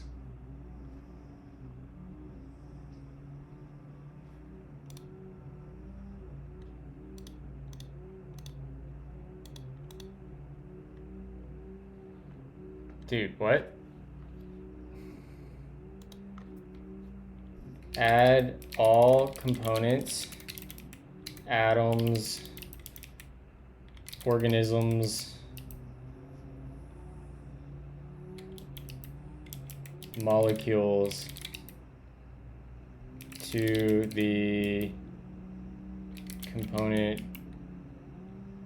to the design system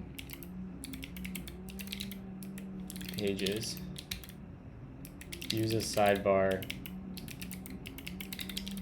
for selecting individual components or sections, e.g. molecules. Tour of languages where I choose a time frame and a number of languages where I set myself to do the basic.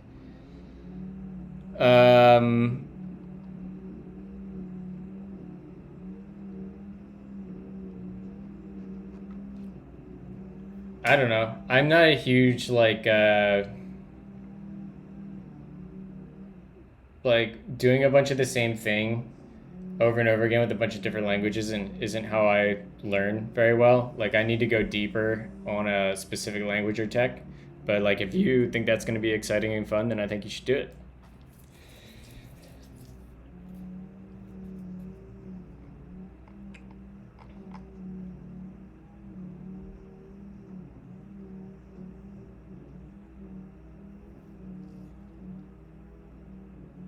Yes, I am trying to say that. I'm a horrible developer.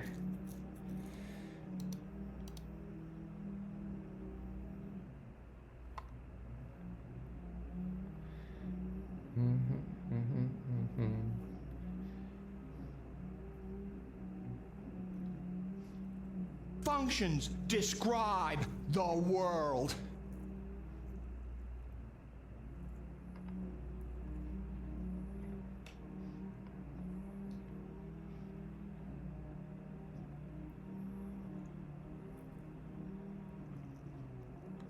Okay.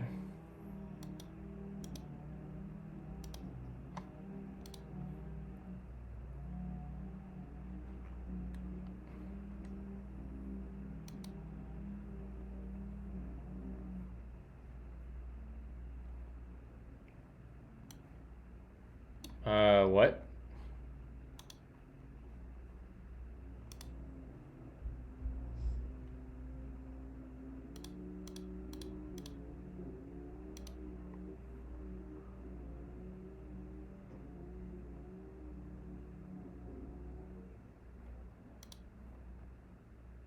I literally don't see.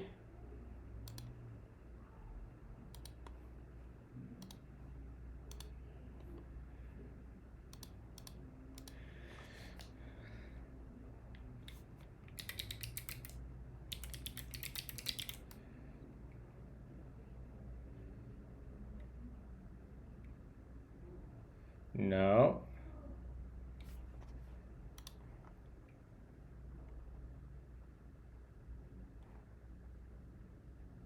How do I...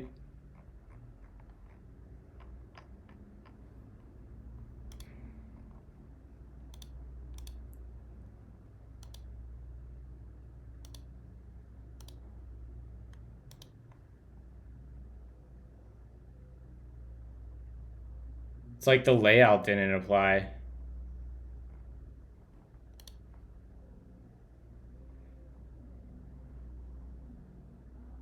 Right? Like, it really looks like the layout did not apply here. Takes children. Flex H screen. Sidebar.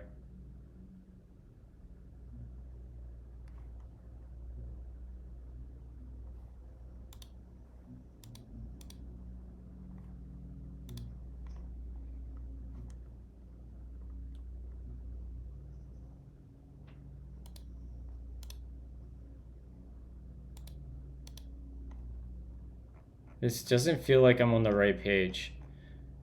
Because theoretically I should be able to go to like slash primitives.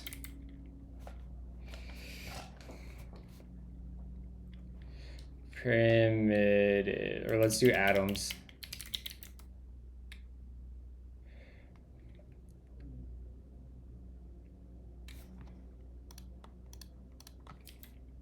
Design system slash atoms. Okay, so that looks normal. There we go. These like don't look great though, in my opinion. Like these look really bad.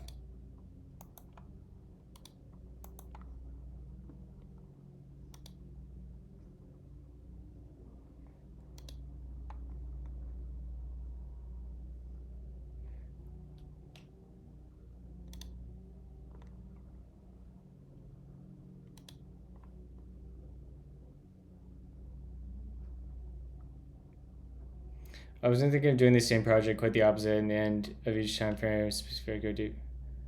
Oh, gotcha. Yeah, that could be cool.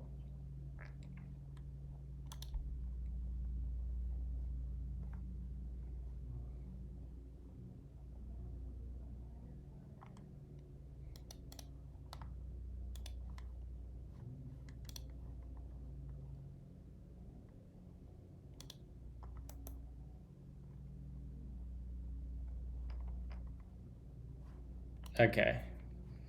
Refactor the app such that it's only the design system. No. Delete the old code. Make sure all the links in the sidebar work. YOLO.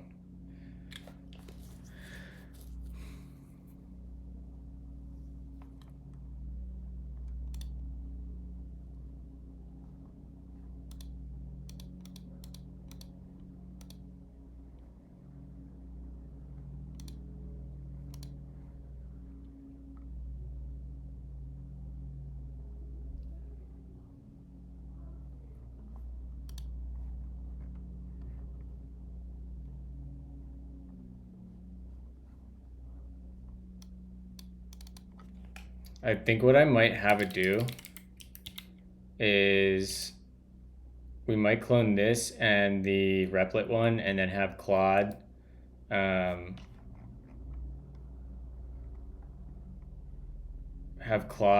apply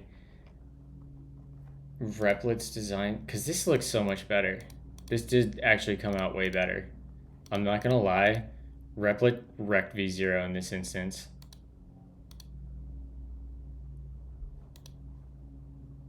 Like, it's pretty good. Can I download this thing?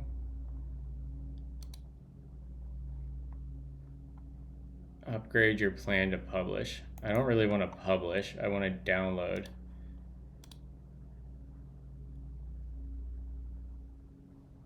Why did the music stop?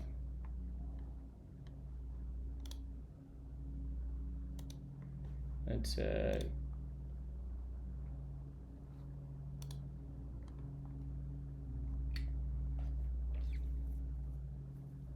I don't work at Vercel anymore, John.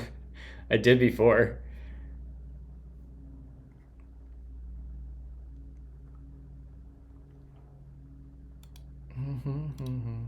How do I download this? This is what I want.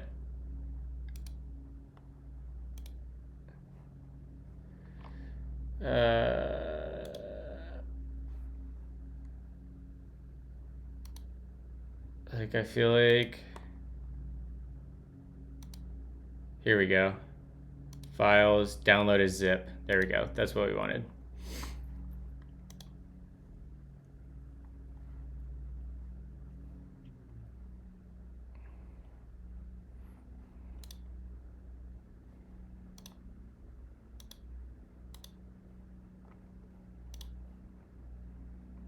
Like, all of these are kind of bad.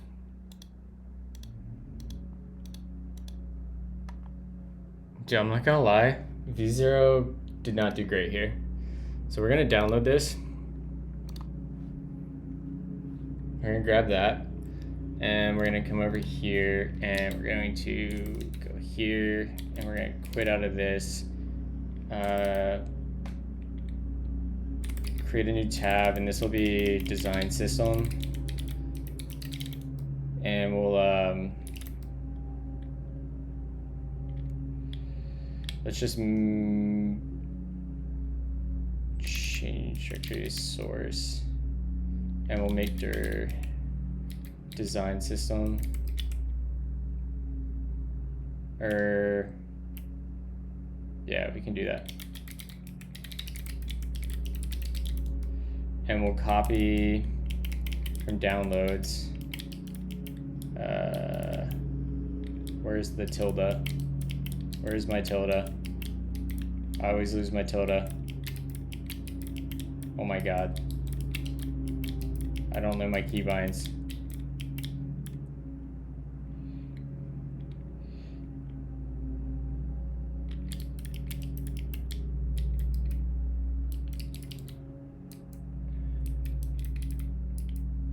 Where is it at? There it is.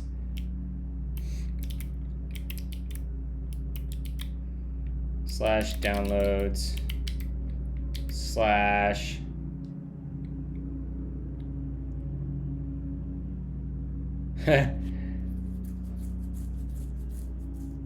That's funny. That would have gave away where I was working. Oh yeah, it sounds like there's the HOA is doing yard work and somebody has a leaf blower outside.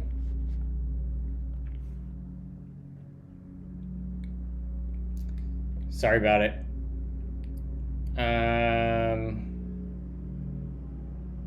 What was the name of the thing we just downloaded?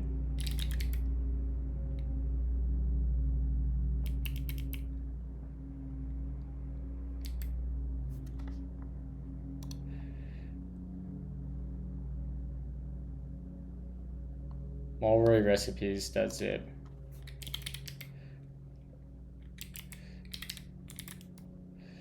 Functions describe the world.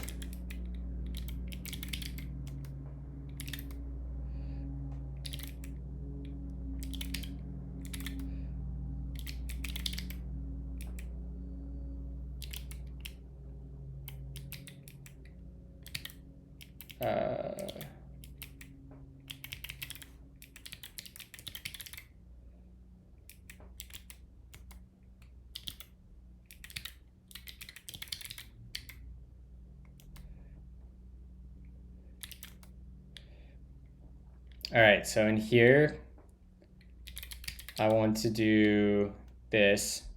We're gonna come in here and I want to turn on plan mode.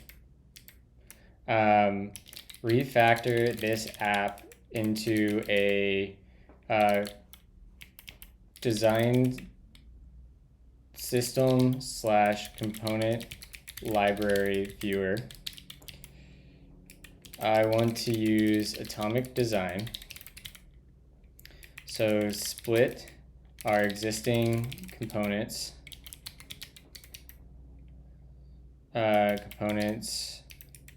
into atoms, molecules, organisms, etc. Following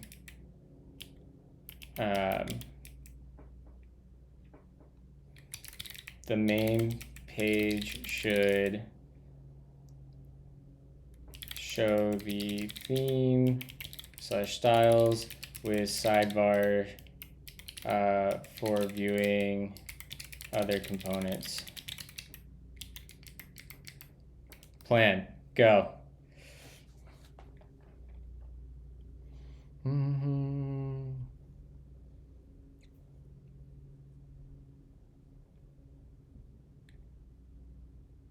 Open that passport JPG. Yeah, we're not gonna do that.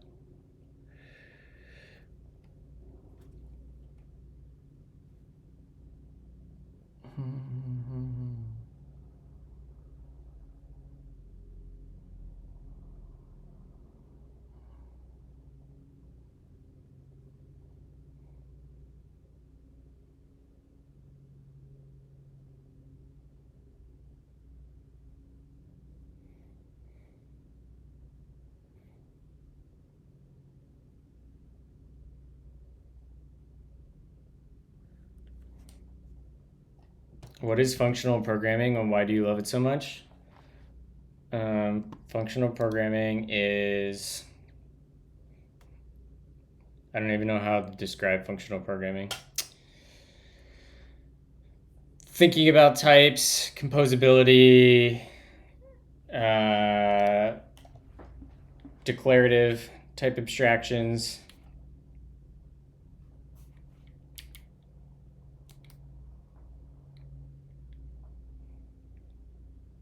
All right, come on.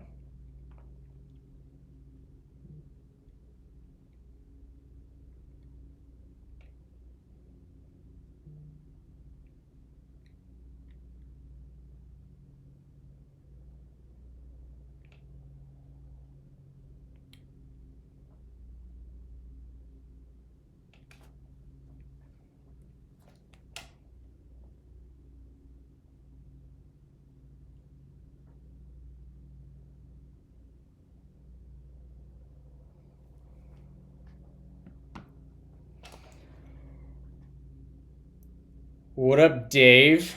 Functions How we doing, describe buddy? the world. Thank you for the follow, SZ.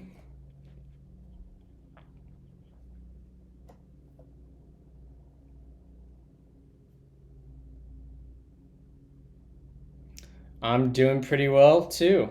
Just got some time off between jobs.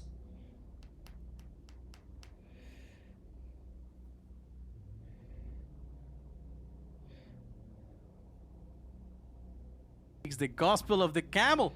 I speak the gospel of the dunes. Thank you for the sand Prime is in my subscription, veins. GUI. Come right This is an all-day stream, right? today. I'll probably go for like another, I don't know, 30 minutes, an hour. Or whenever I get burnout, or depends on my energy.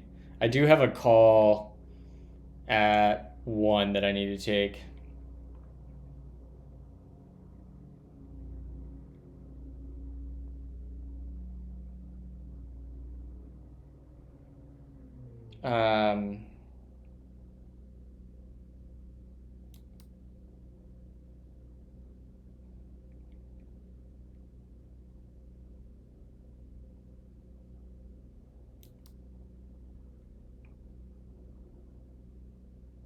Oh, this is sick.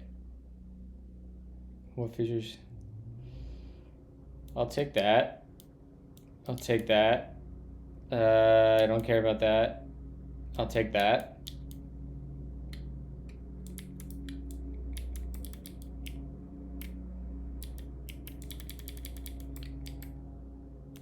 All right.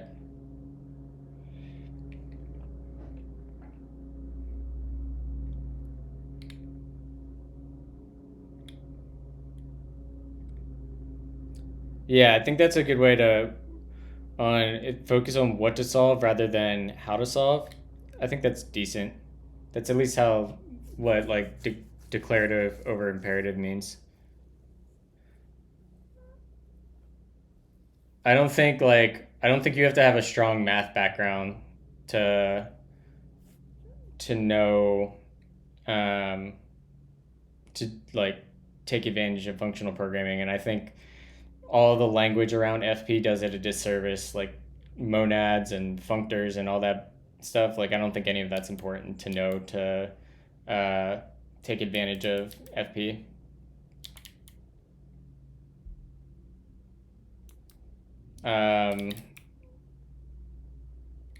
Use whatever is best practices for syntax highlighting and easier to integrate.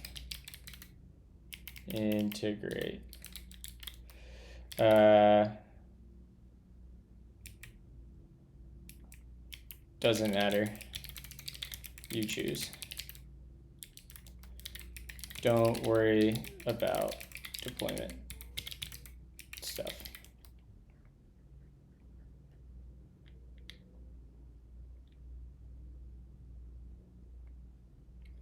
Finally listened to your interview on cause and effect.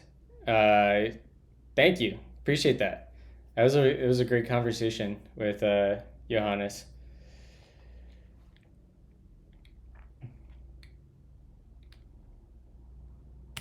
All right.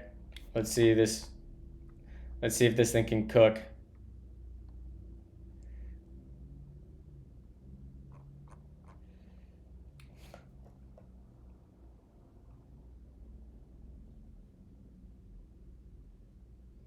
Hey, I'm down whenever, Johannes.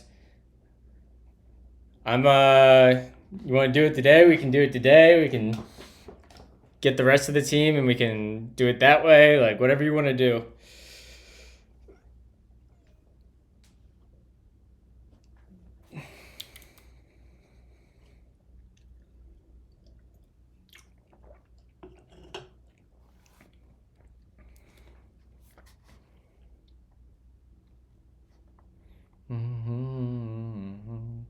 Listen, I make time for Johannes whenever, whether I'm employed or unemployed.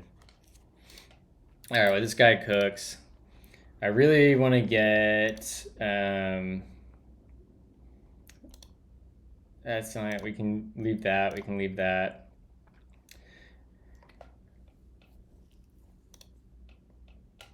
I need to figure out how better auth works now. Because I think I'm going to probably shove this in D1. Maybe.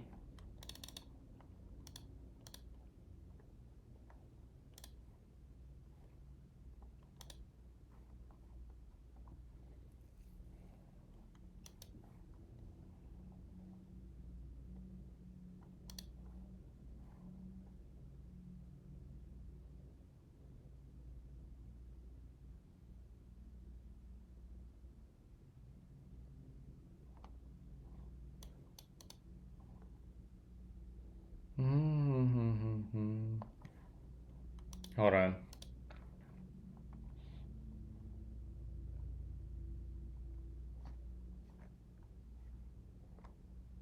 So it's framework agnostic. I don't really want an MPC server here.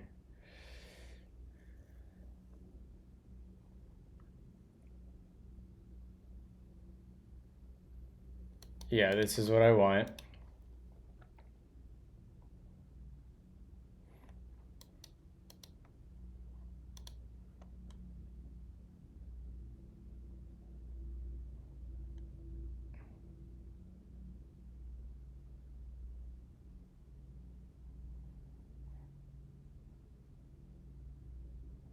Okay.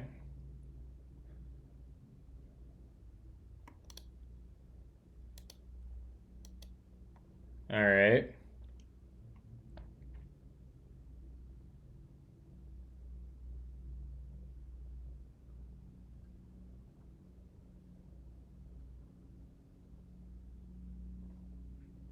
Speaks the gospel of the camel. I speak the gospel of the dunes. The sand is in my veins. Come ride a camel with me today. Oh my God. Jesus. Thank you so much. Thank you, Ratatouille. Holy hell. That was totally unnecessary, but thank you, thank you, thank you.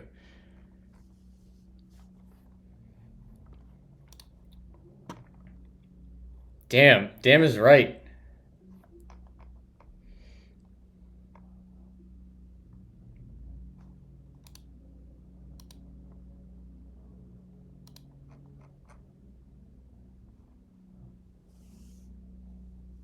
Did you just say holy hell? I did say holy hell.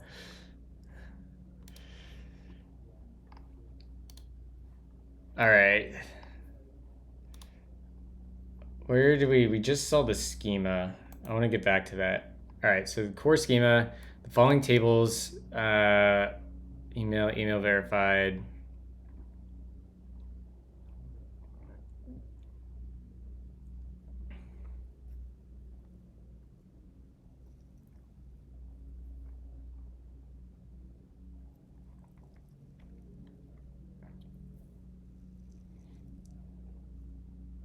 You can customize the table. So what's it do with account? Ah, okay.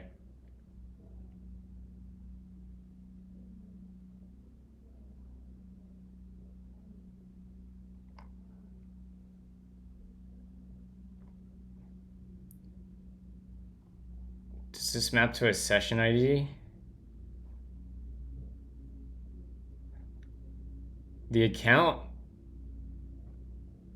table seems like kind of overkill.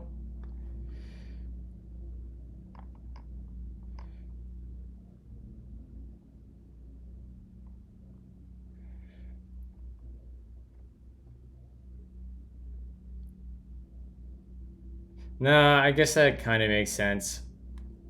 Would be like my credential table that I normally use.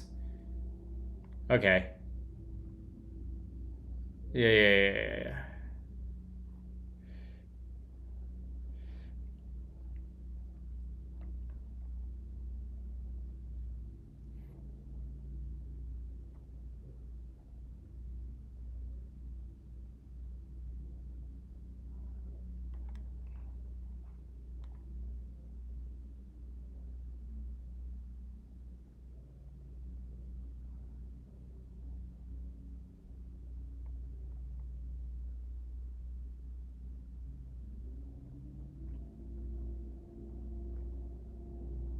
Okay.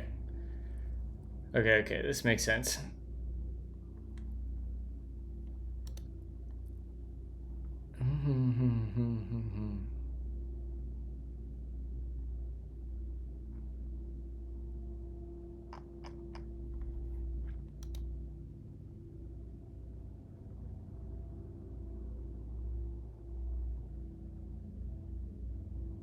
All right, do we think this, do we think Claude actually cooked here, or do we think it's broken as all hell?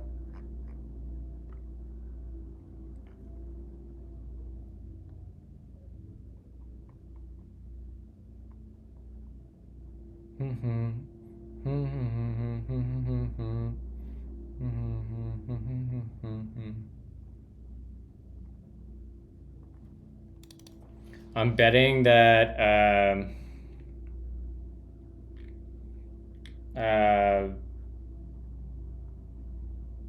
yeah, sure. Make sure everything is type checking.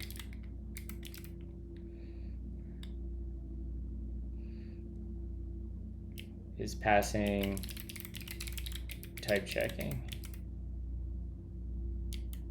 Oh, it's like,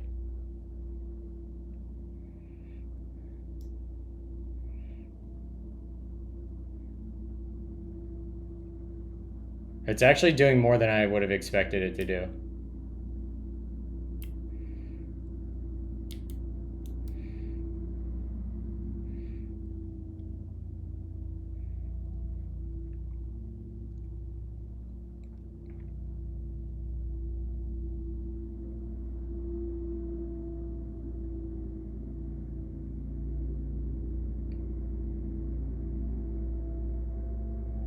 Sometimes I was thinking to test patterns where you hydrate your app with a given event history and then test your app.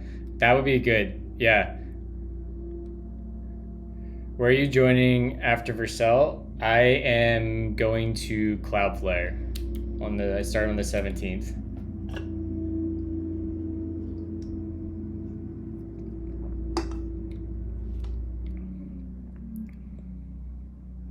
No, in the US. I'll be working remote.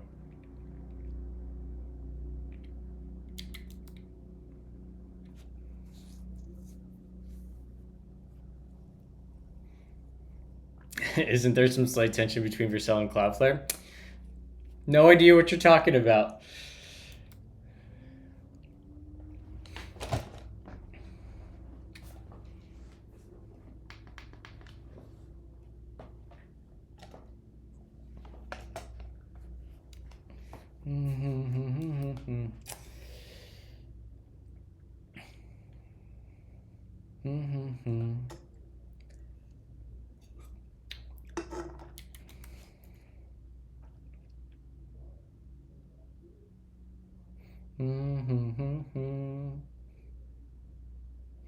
I don't know what this thing is doing right now.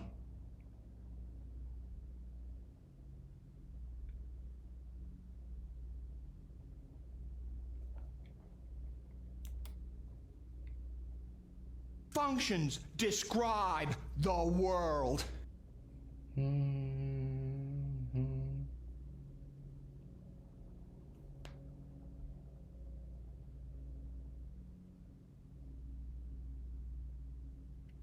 All right, so Claude is still cooking.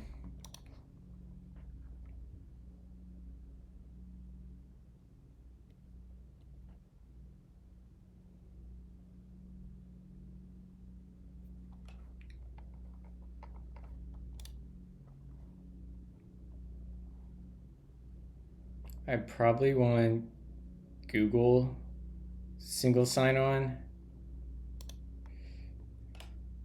So I'll need to get a client ID from Google Cloud Console. That'll be easy enough.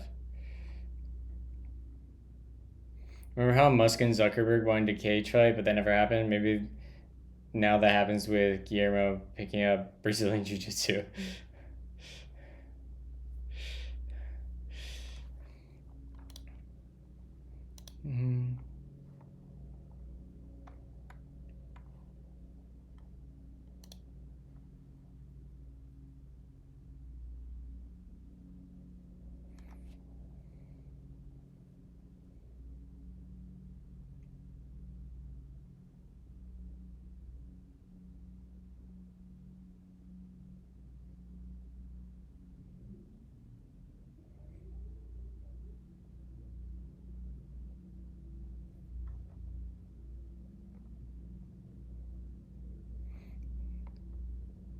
I'm confused here. Server-side requests made using auth API are affected by rate limiting. Rate limit applied to client-initiated requests. Okay.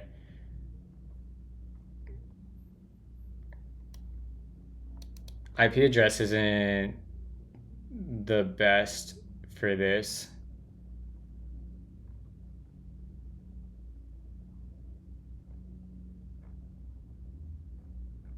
That's fine. Better auth looks pretty good. I really liked Lucia auth when we used it last year. It was pretty good.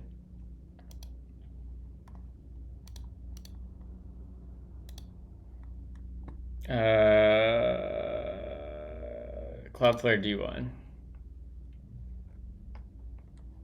Oh snap! Aiden made this.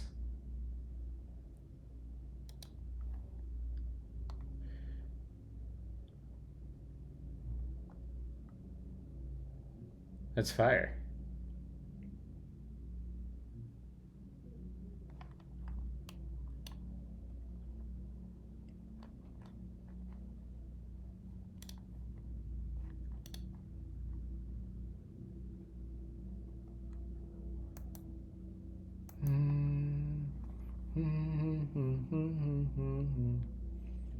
Was it Cloudflare that came after you?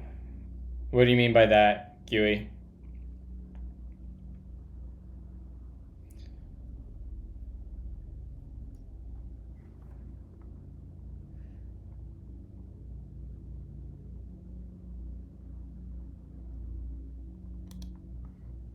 How has your social media streaming content helped you in your career with getting your roles? Certainly, Dan. Like 100%.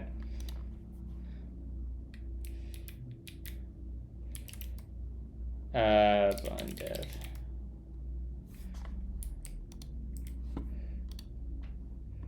Nice, chat. This thing actually cooked. Did you apply to Cloudflare? Did they? Oh, yeah, they approached me.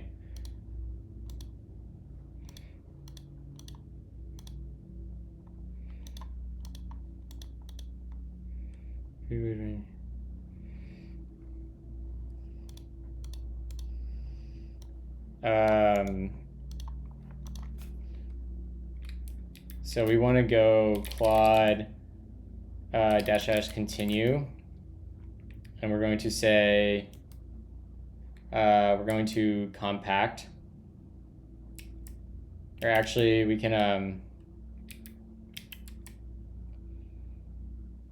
compact here, I guess, since it's still a similar task. Yeah, it was. That does sound like hostile phrasing, but no, it was. It's all good.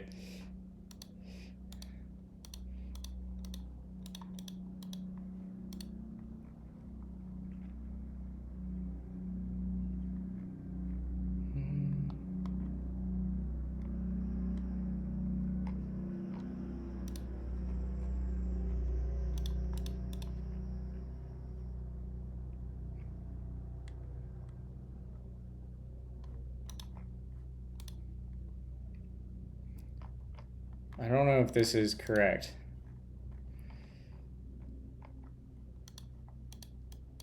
What happened to like all the components we had? Atomic design.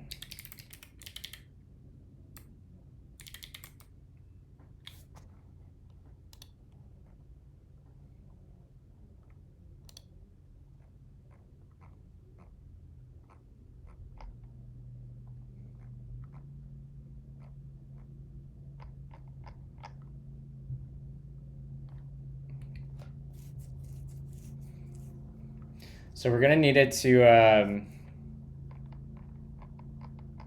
well, we'll see.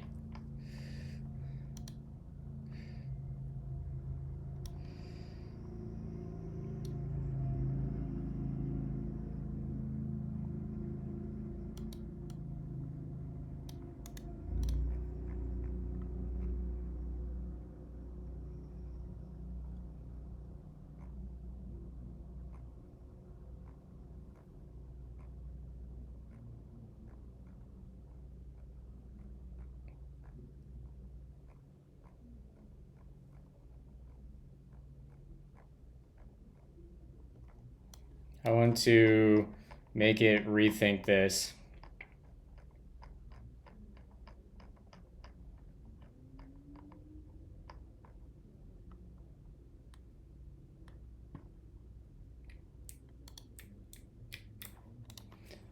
Apply these principles to our design system.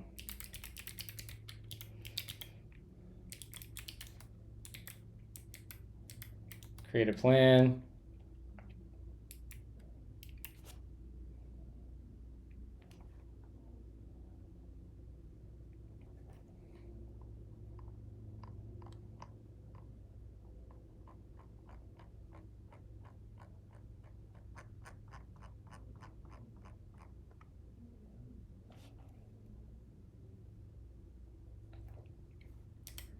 Also audit our existing components to see if they make sense in their current categories.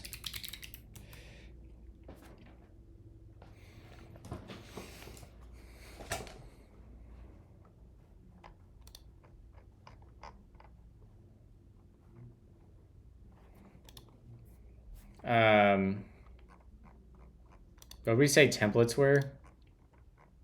Were they brand templates as?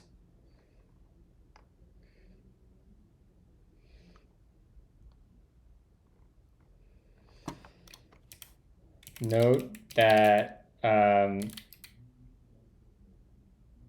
organism that templates and some organisms will be app specific. The recipe app.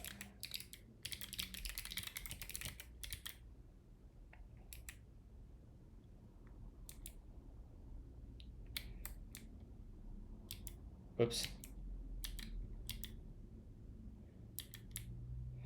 We'll jump over here.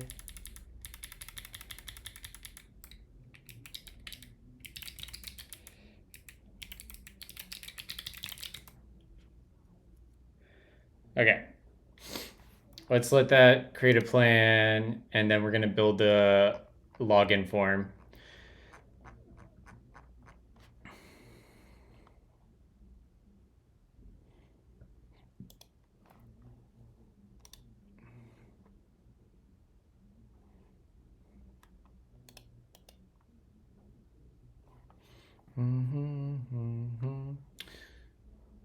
What up, Zadok Speaks?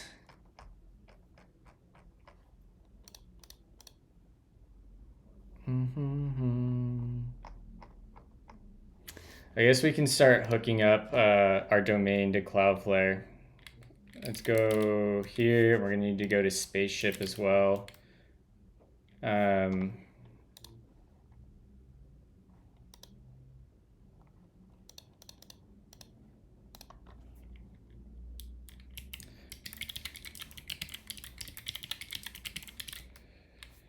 Spaceship.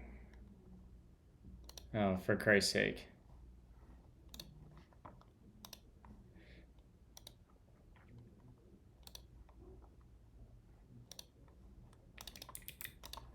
Grab that, drop that in there, verify. Okay, Malware.recipes. It expires on February 5th. What's the renewal cost? $62.30. What's Cloudflare charge for?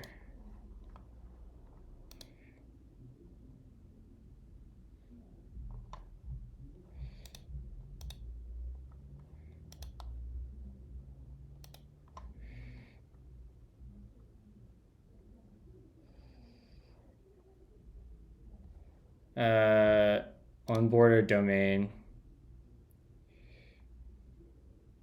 Can I transfer in a domain? Transfer domains.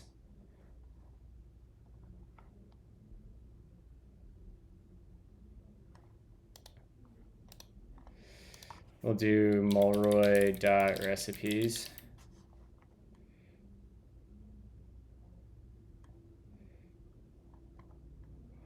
Sure.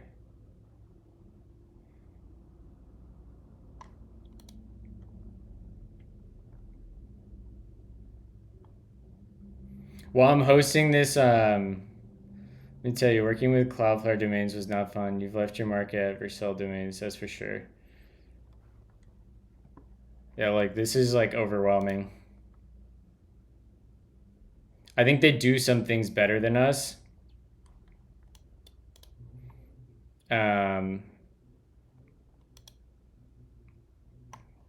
Like there are certainly problems with Vercel domains.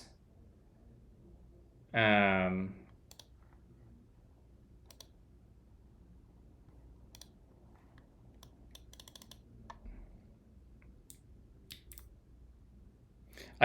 thing I do appreciate about Cloudflare with domains is that it is like DNS zone centric.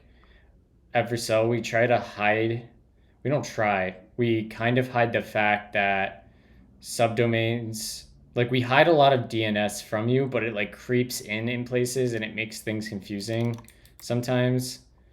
And that leads to issues.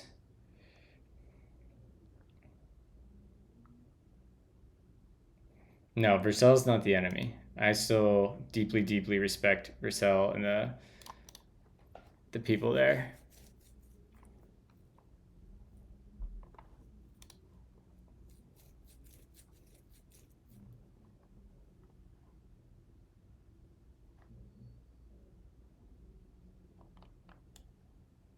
Please wait a few hours for an update.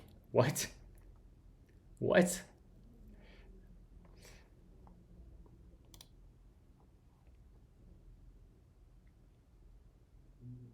What's the TTL in that? I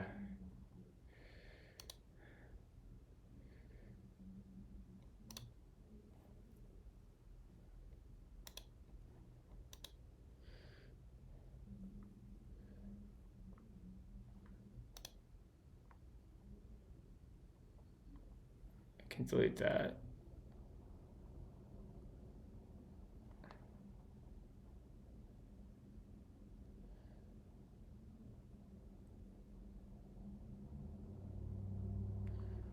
I can delete that. I can delete that.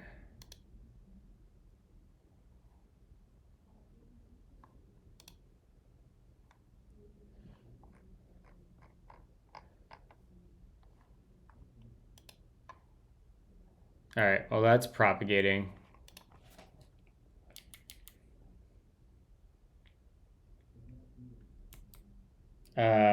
One, keep templates in components. Keep them in components. That is just a templates are just another category / grouping in atomic design. 2, same with pages.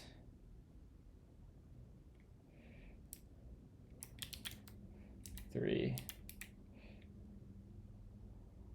wait.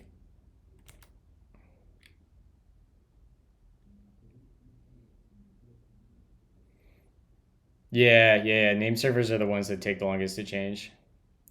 Oh, that's one thing I loved about Vercel domains. When I did the CNAME A record, you told me about for pointing to a non-Vercel hosted, it propagated literally instantly. Yeah. I mean, most actual DNS records, if you're creating new ones, should propagate on most DNS providers pretty freaking quickly. And then if you're changing records, it obviously depends on the TTL of the existing record. And then name server changes are the longest because that update has to go to the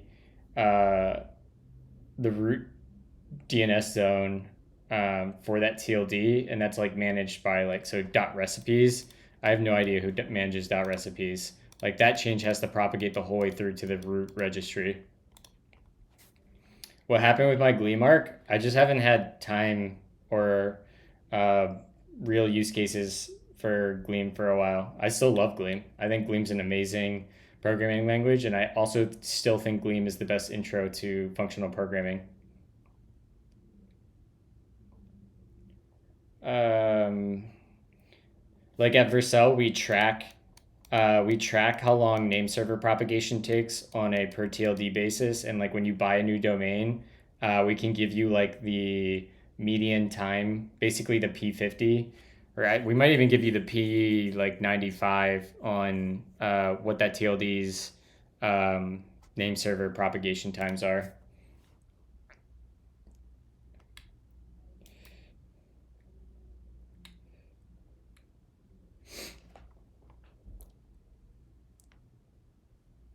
Mm.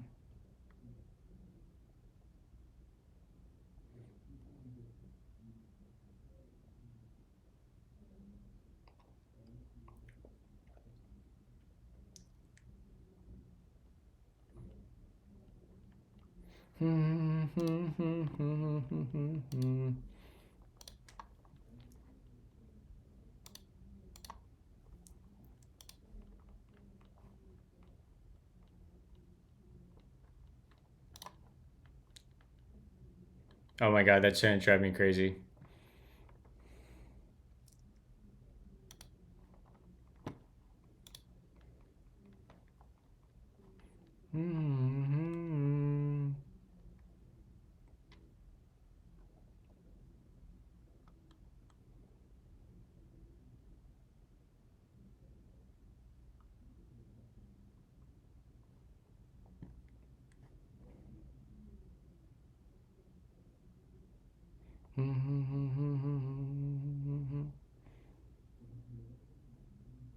All right, we'll come back to this. We probably want a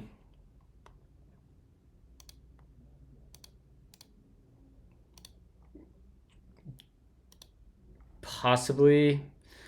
I'm still thinking about how I want to do this. Um,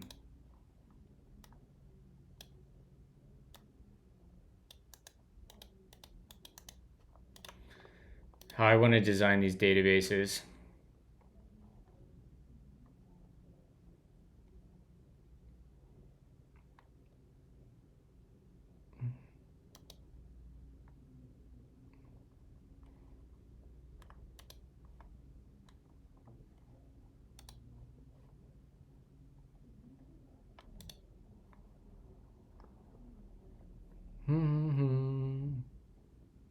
What a bop.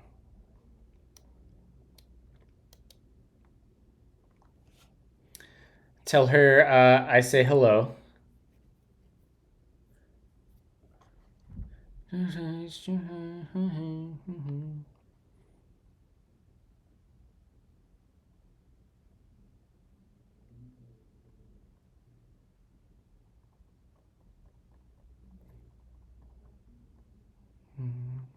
Like we can just use a durable object, I think.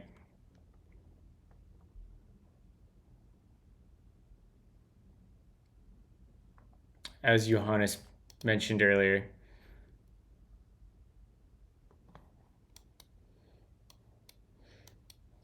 You can join.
Here we go.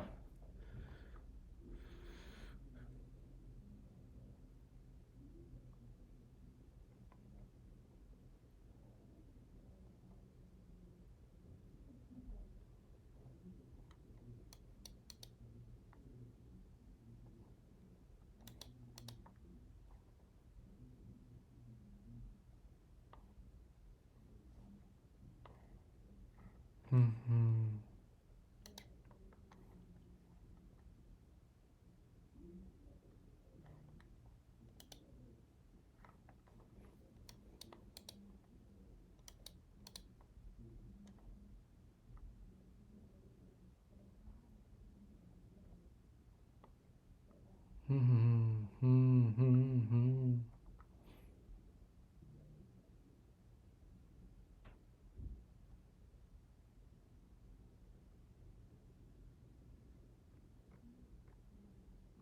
Creates a durable object. Goes by. This is similar to this is. I'm still like having a struggle wrapping my head around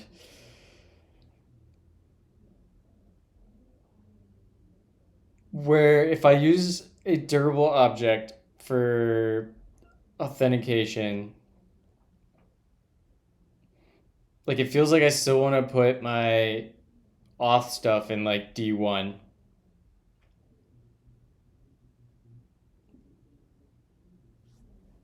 I think.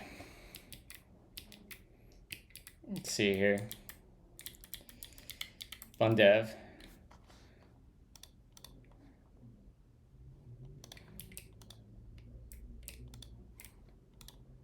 All right, here we go. We've got pop over colors, chart colors. It's actually pretty nice.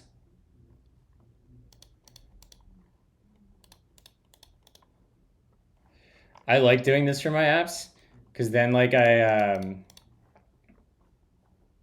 can just go through and like see all my components. Ah, so these aren't. We need to implement this.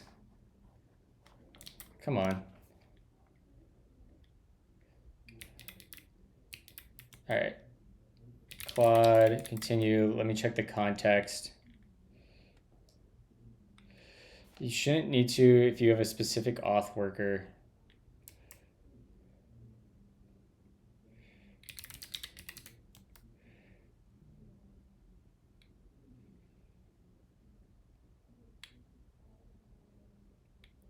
So let's, we'll just clear. Please implement real live preview rendering. Don't just show.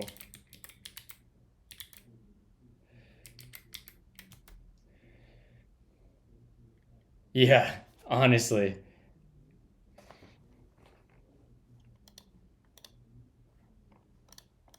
Like it's got the code here.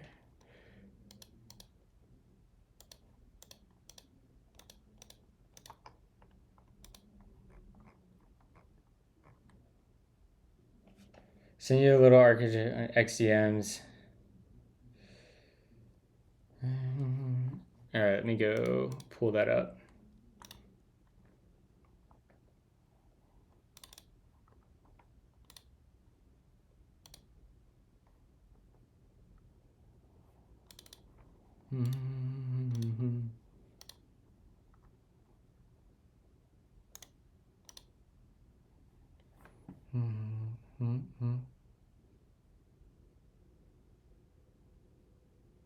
The main point is that you are pinging your auth system from the sync backend.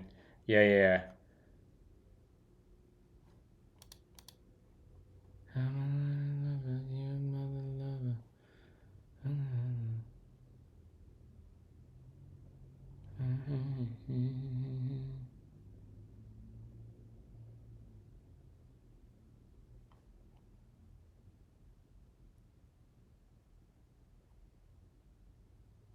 Okay, I think I get the vibe.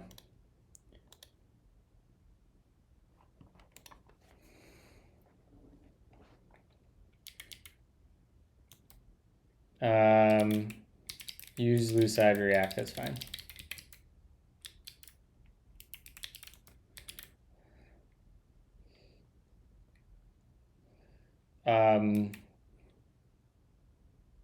Use simple defaults.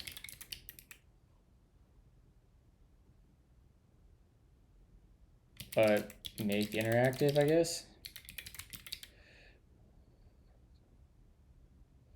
Samples with imports.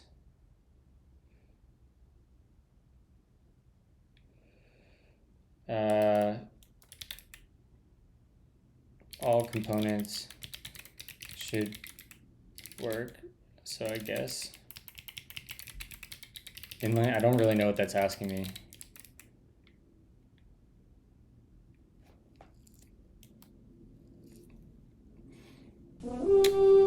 What up, Teej? What up, Raiders?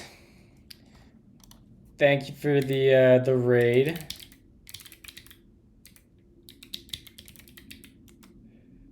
Okay, so shout out doesn't work.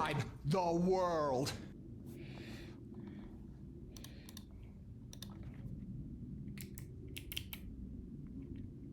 How was effect today?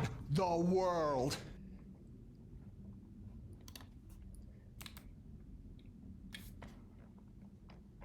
All right, this should go through and actually cook these.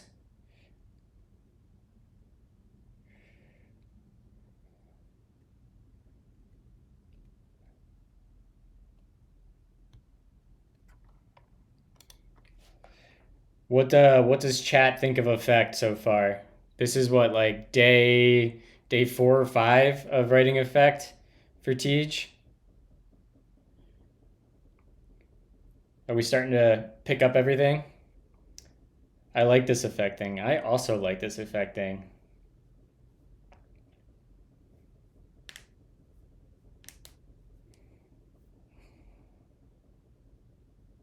Yield is base? Dude, you can just yield things.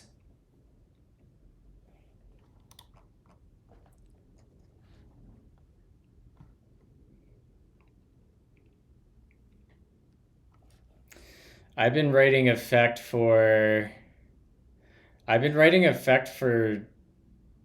almost 2 years now, I think. Because I would have started writing effect right at the 3.0 launch, which would have been in 2024.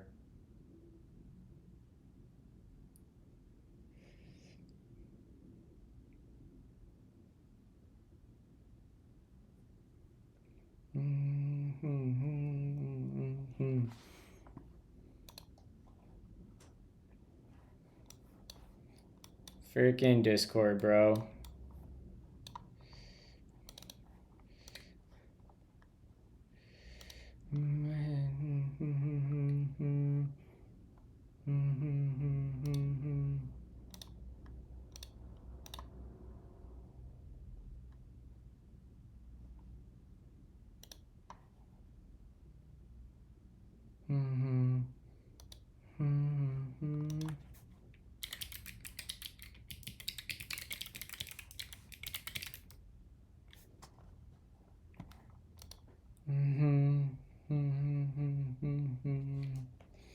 Is effect on the front end of thing? Yes, you can use effect on the front end.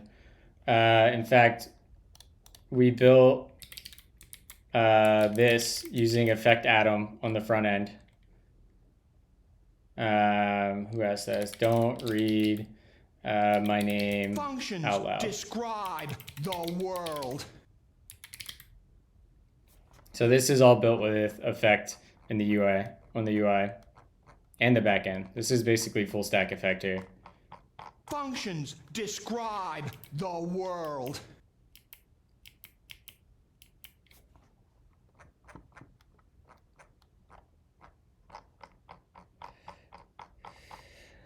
We never got around to writing the blog post, but I've done a couple podcasts now where I've talked about it. if you want to ask me questions right now, Plague, I can talk about how I implemented stuff. Effect Atom is kind of it's more like Jotai than Tanstack query. There are elements of Tanstack query in it though, so it's like a mix of Tanstack query and Jotai, I guess.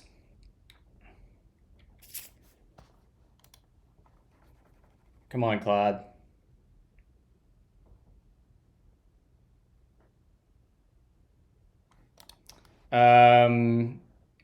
No. So what happens, Plague, is if you come to the network tab and we go to sockets, we'll refresh. We can see. Can I filter? I can't add a filter here, can I? Whatever. So we open search stream here.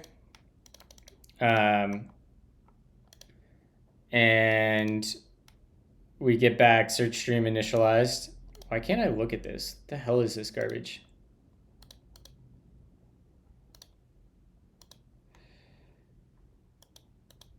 Why can't I look at, oh yeah, here's the message. Here we go. Let me get this organized while Claude's cooking over here.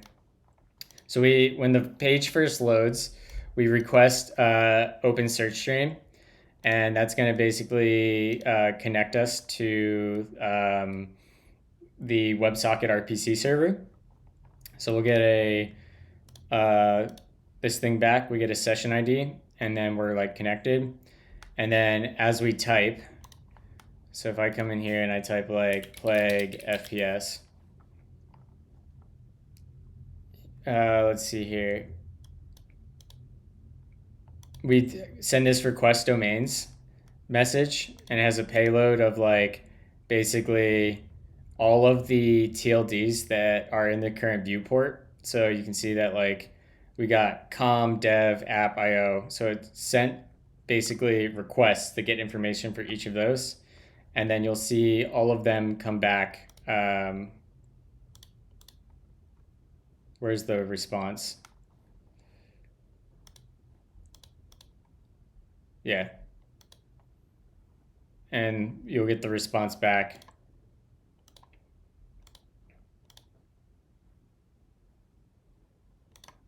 And then as you scroll, it's going to keep making those exact kind of messages. I don't know why that's not showing up. There we go. So if we clear, you can see like as we scroll, we're just making more and more batches, these like batched requests for different batches of TLDs. Do you query the root servers? We pull the root servers into a Bloom filter every day. So one of the first layers of caching is a Bloom filter that has all of the available root zones loaded in daily.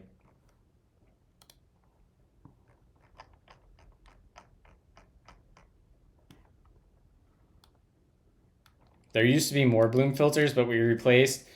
I had Bloom filters for known premium domains as well, but I ended up switching those Bloom filters to a SQLite database that gets mounted at pod startup time, and that worked out much better.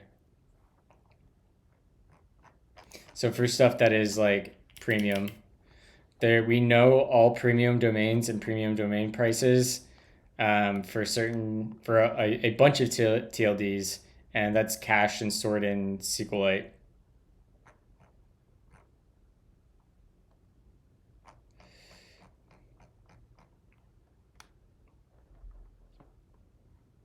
What helps the UI to avoid jerkiness as request comes back? The order of TLDs is static. You'll notice that, and this is why we don't have sorting right now. We have our TLDs ordered by popularity, and the order of TLD never changes, so they'll always load back to the same spot. and then just good skeletons, right?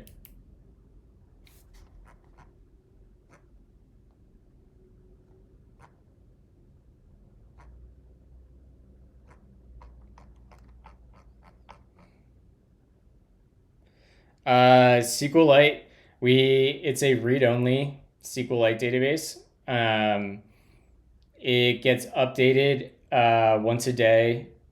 We pull all of our known premium domains from the data sources we know, and we update that one SQLite database, override it in S3, and then the next time pods start up, or periodically they'll do an atomic swap from S3 and load the new SQLite file to disk locally. So you get like that basically nanosecond lookup straight from being on the same box. I was going to, if I would have stayed at Vercel, I was going to look into using, what is it, Lightstream.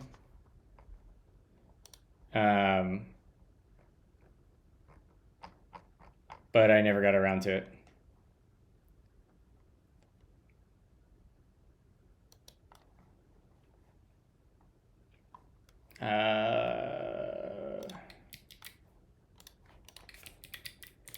All right, let's see if it got this.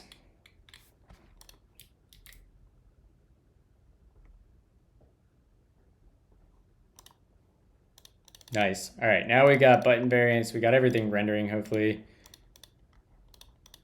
Great. This should be hidden. Yep. Cool.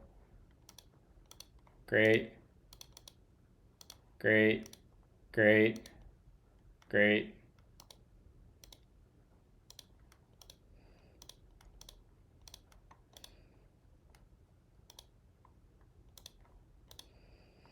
Cool. Cool. Great.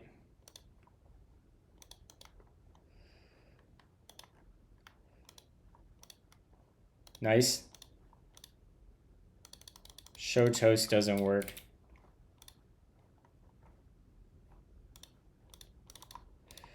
I'll have to update that. Claude, continue. Actually, we don't even need to continue.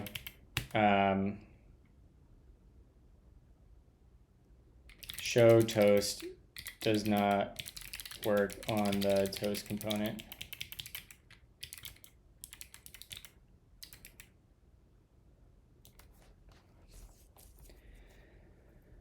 I'm creating a bunch of components to use for an app I'm building. I like building out like the primitives ahead of time, just so I can like build really easy and have the stuff I want. I've kind of always done this.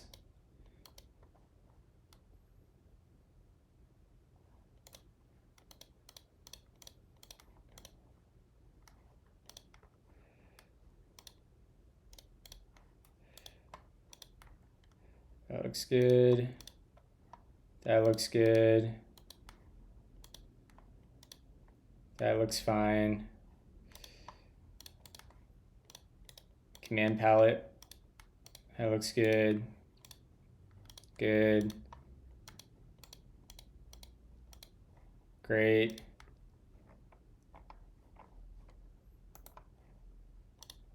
Whoops. Got a carousel's broken as all hell. We don't need a carousel. Maybe we do, actually.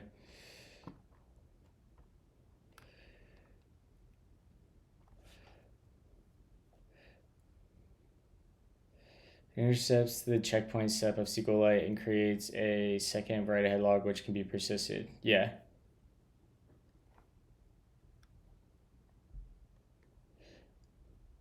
The loading states for when new query is being streamed from the website is handled natively by effect atom write. I saw it. Yeah. Yep. Exactly. Like.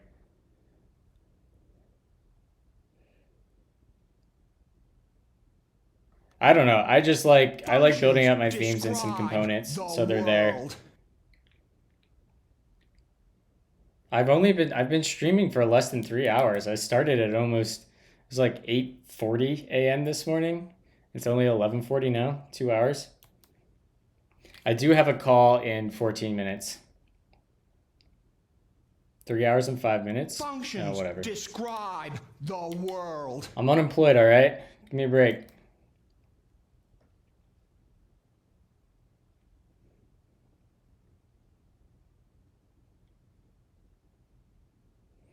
All right, so let's clear, and then we're going to take our, the next thing I want to do is take our, let's go to V0, and we can grab that requirement list. This wasn't it. Or was this it? No, it was this.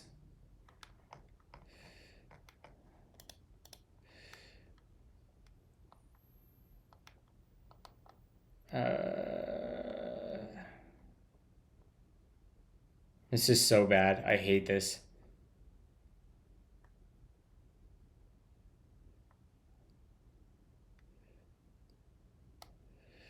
All right.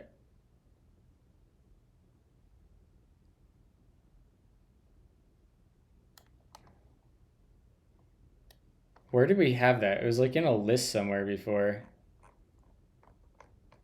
Wasn't it?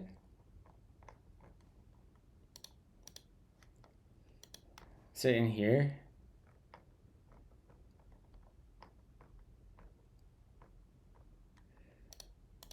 It just like,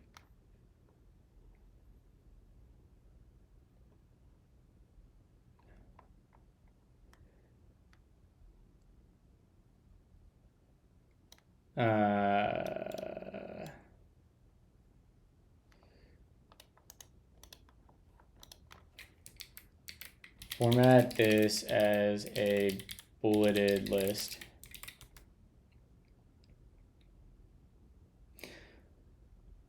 Do you find that working in between open source work and you're actually it does the exact opposite. Getting to work on what I want to in the morning and then like learn the things I want to learn actually gets me like I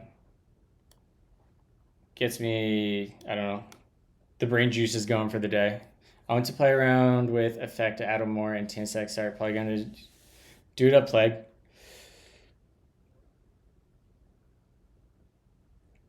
So let's clear this. Create new atoms, organisms, molecules, organisms, templates, etc. to support the following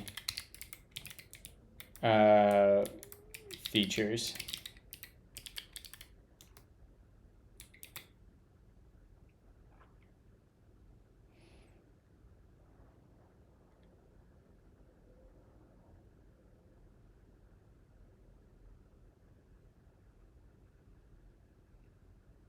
And we want to plan there.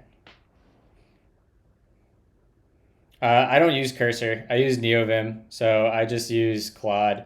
I'm hoping now that SuperMaven is going away, that somebody ends up that forces the industry.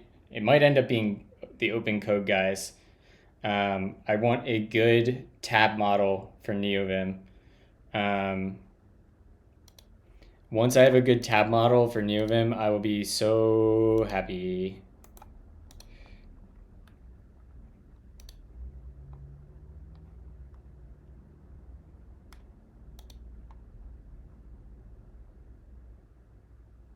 Also, it looks like our name server is propagated, potentially. Yeah, name server is propagated. Let's go.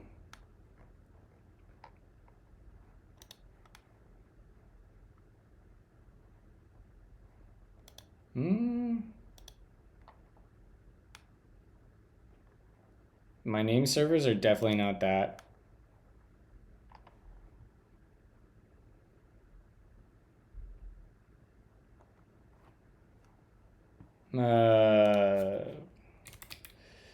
Doggo.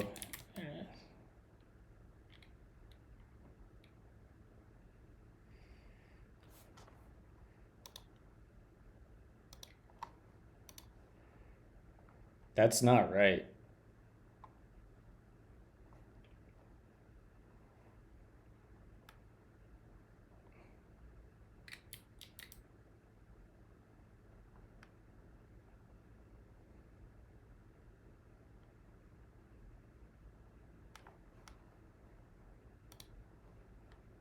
Yeah, no, but I'm curious why it thinks they're there.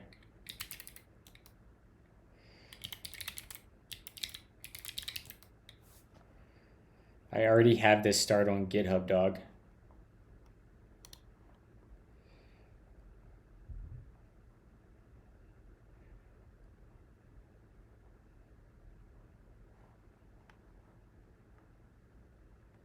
Hey, hope you're doing well. Feels like you just joined your cell.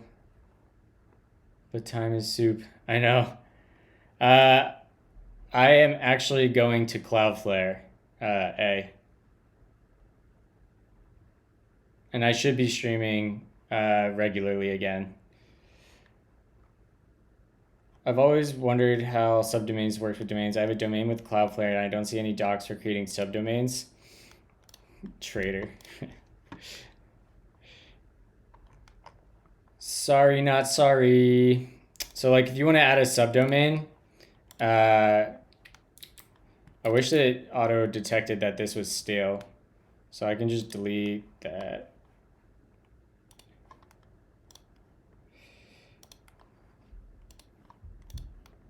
Are these,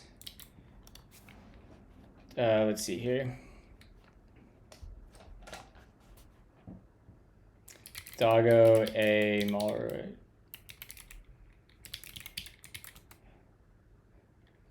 Those are accurate. Okay. So if we wanted to make a subdomain here, let's see here. You could just come in here and you could do like, you want a C name, and you could do like foobar.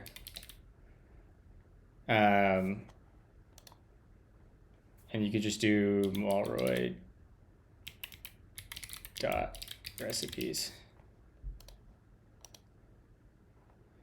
So this is telling the DNS system that when you see foobar.malroy.recipes, basically forward it through and hit malroy.recipes and resolve to this IP address.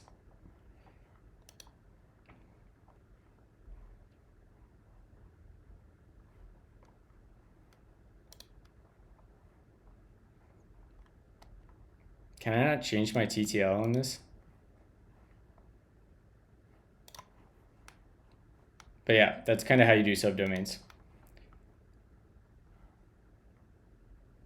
Yeah, basically.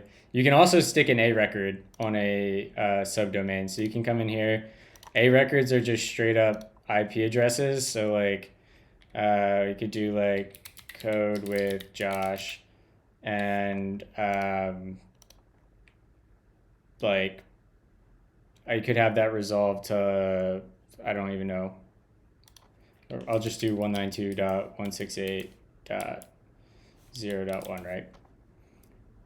So when the request comes in, oh my God. So when your browser makes a request for codewithjosh.malroy.recipes, it's going to go to the .recipes name server, or to the .recipes like TLD name servers. It's going to say, where are the name servers for malroy.recipes? And it's going to say, oh, the name servers are Cloudflare. And it's going to go to Cloudflare, and then it's going to be, hey, where is Code with Josh? And it's going to see this A record sitting there, and it's going to say, oh, the IP address you need to go to is this.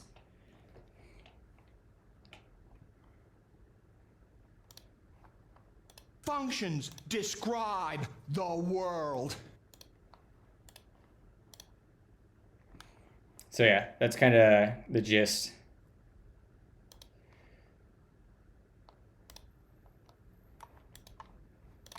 All right, let's see here. We can get rid of that. Stateless, should coins be stateless.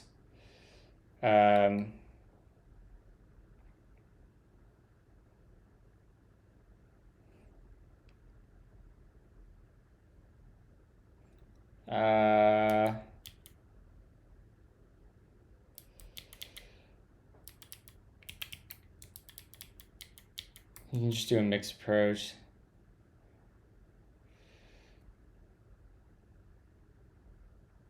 Sure. All of them. Dog, build them all.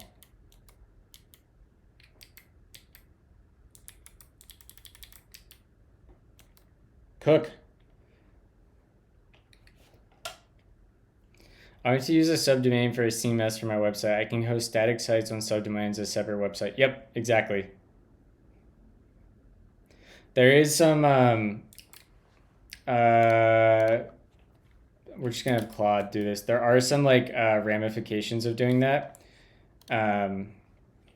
Explain the ramifications around web security, cookies, and storage for using subdomains.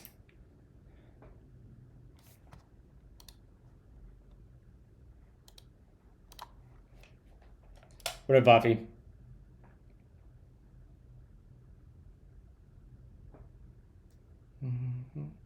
My new role at Cloudflare, I will be a principal engineer in the workers and dev platform org. And to start, I'm going to be working with the Outer Base guys and Nanda and a few others on dashboard, UX, API, CLI stuff. See you, Schickling.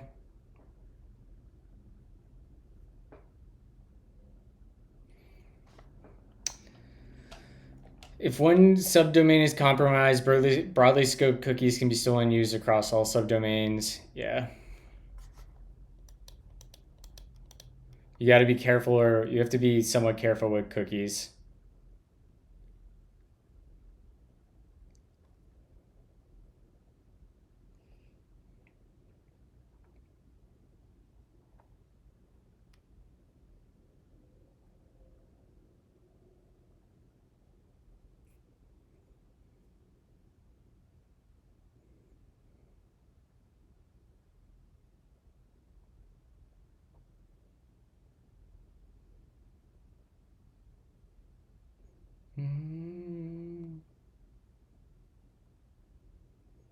So yeah, there's stuff to consider there. I never did anything for Anders.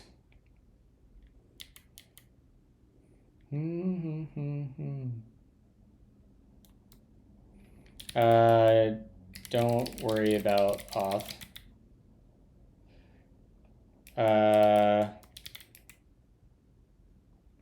Functions describe You can the world. use mock data / best guess / effort.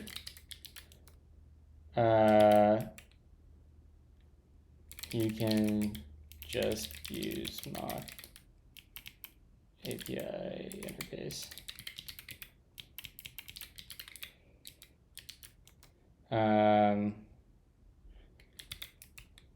Again, mock it. Don't worry about versions. Don't worry about notifications for that system. This is purely a component library viewer app.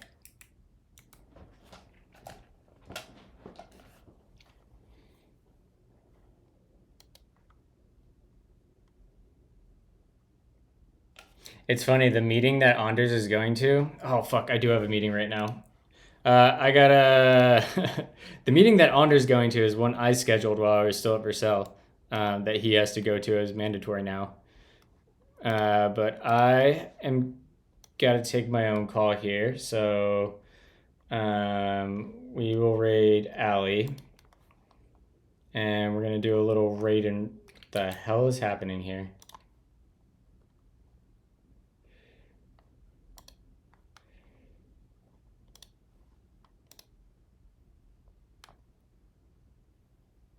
All right. All right, y'all. I'll be back tomorrow morning, and we will hopefully get the login system at least built tomorrow.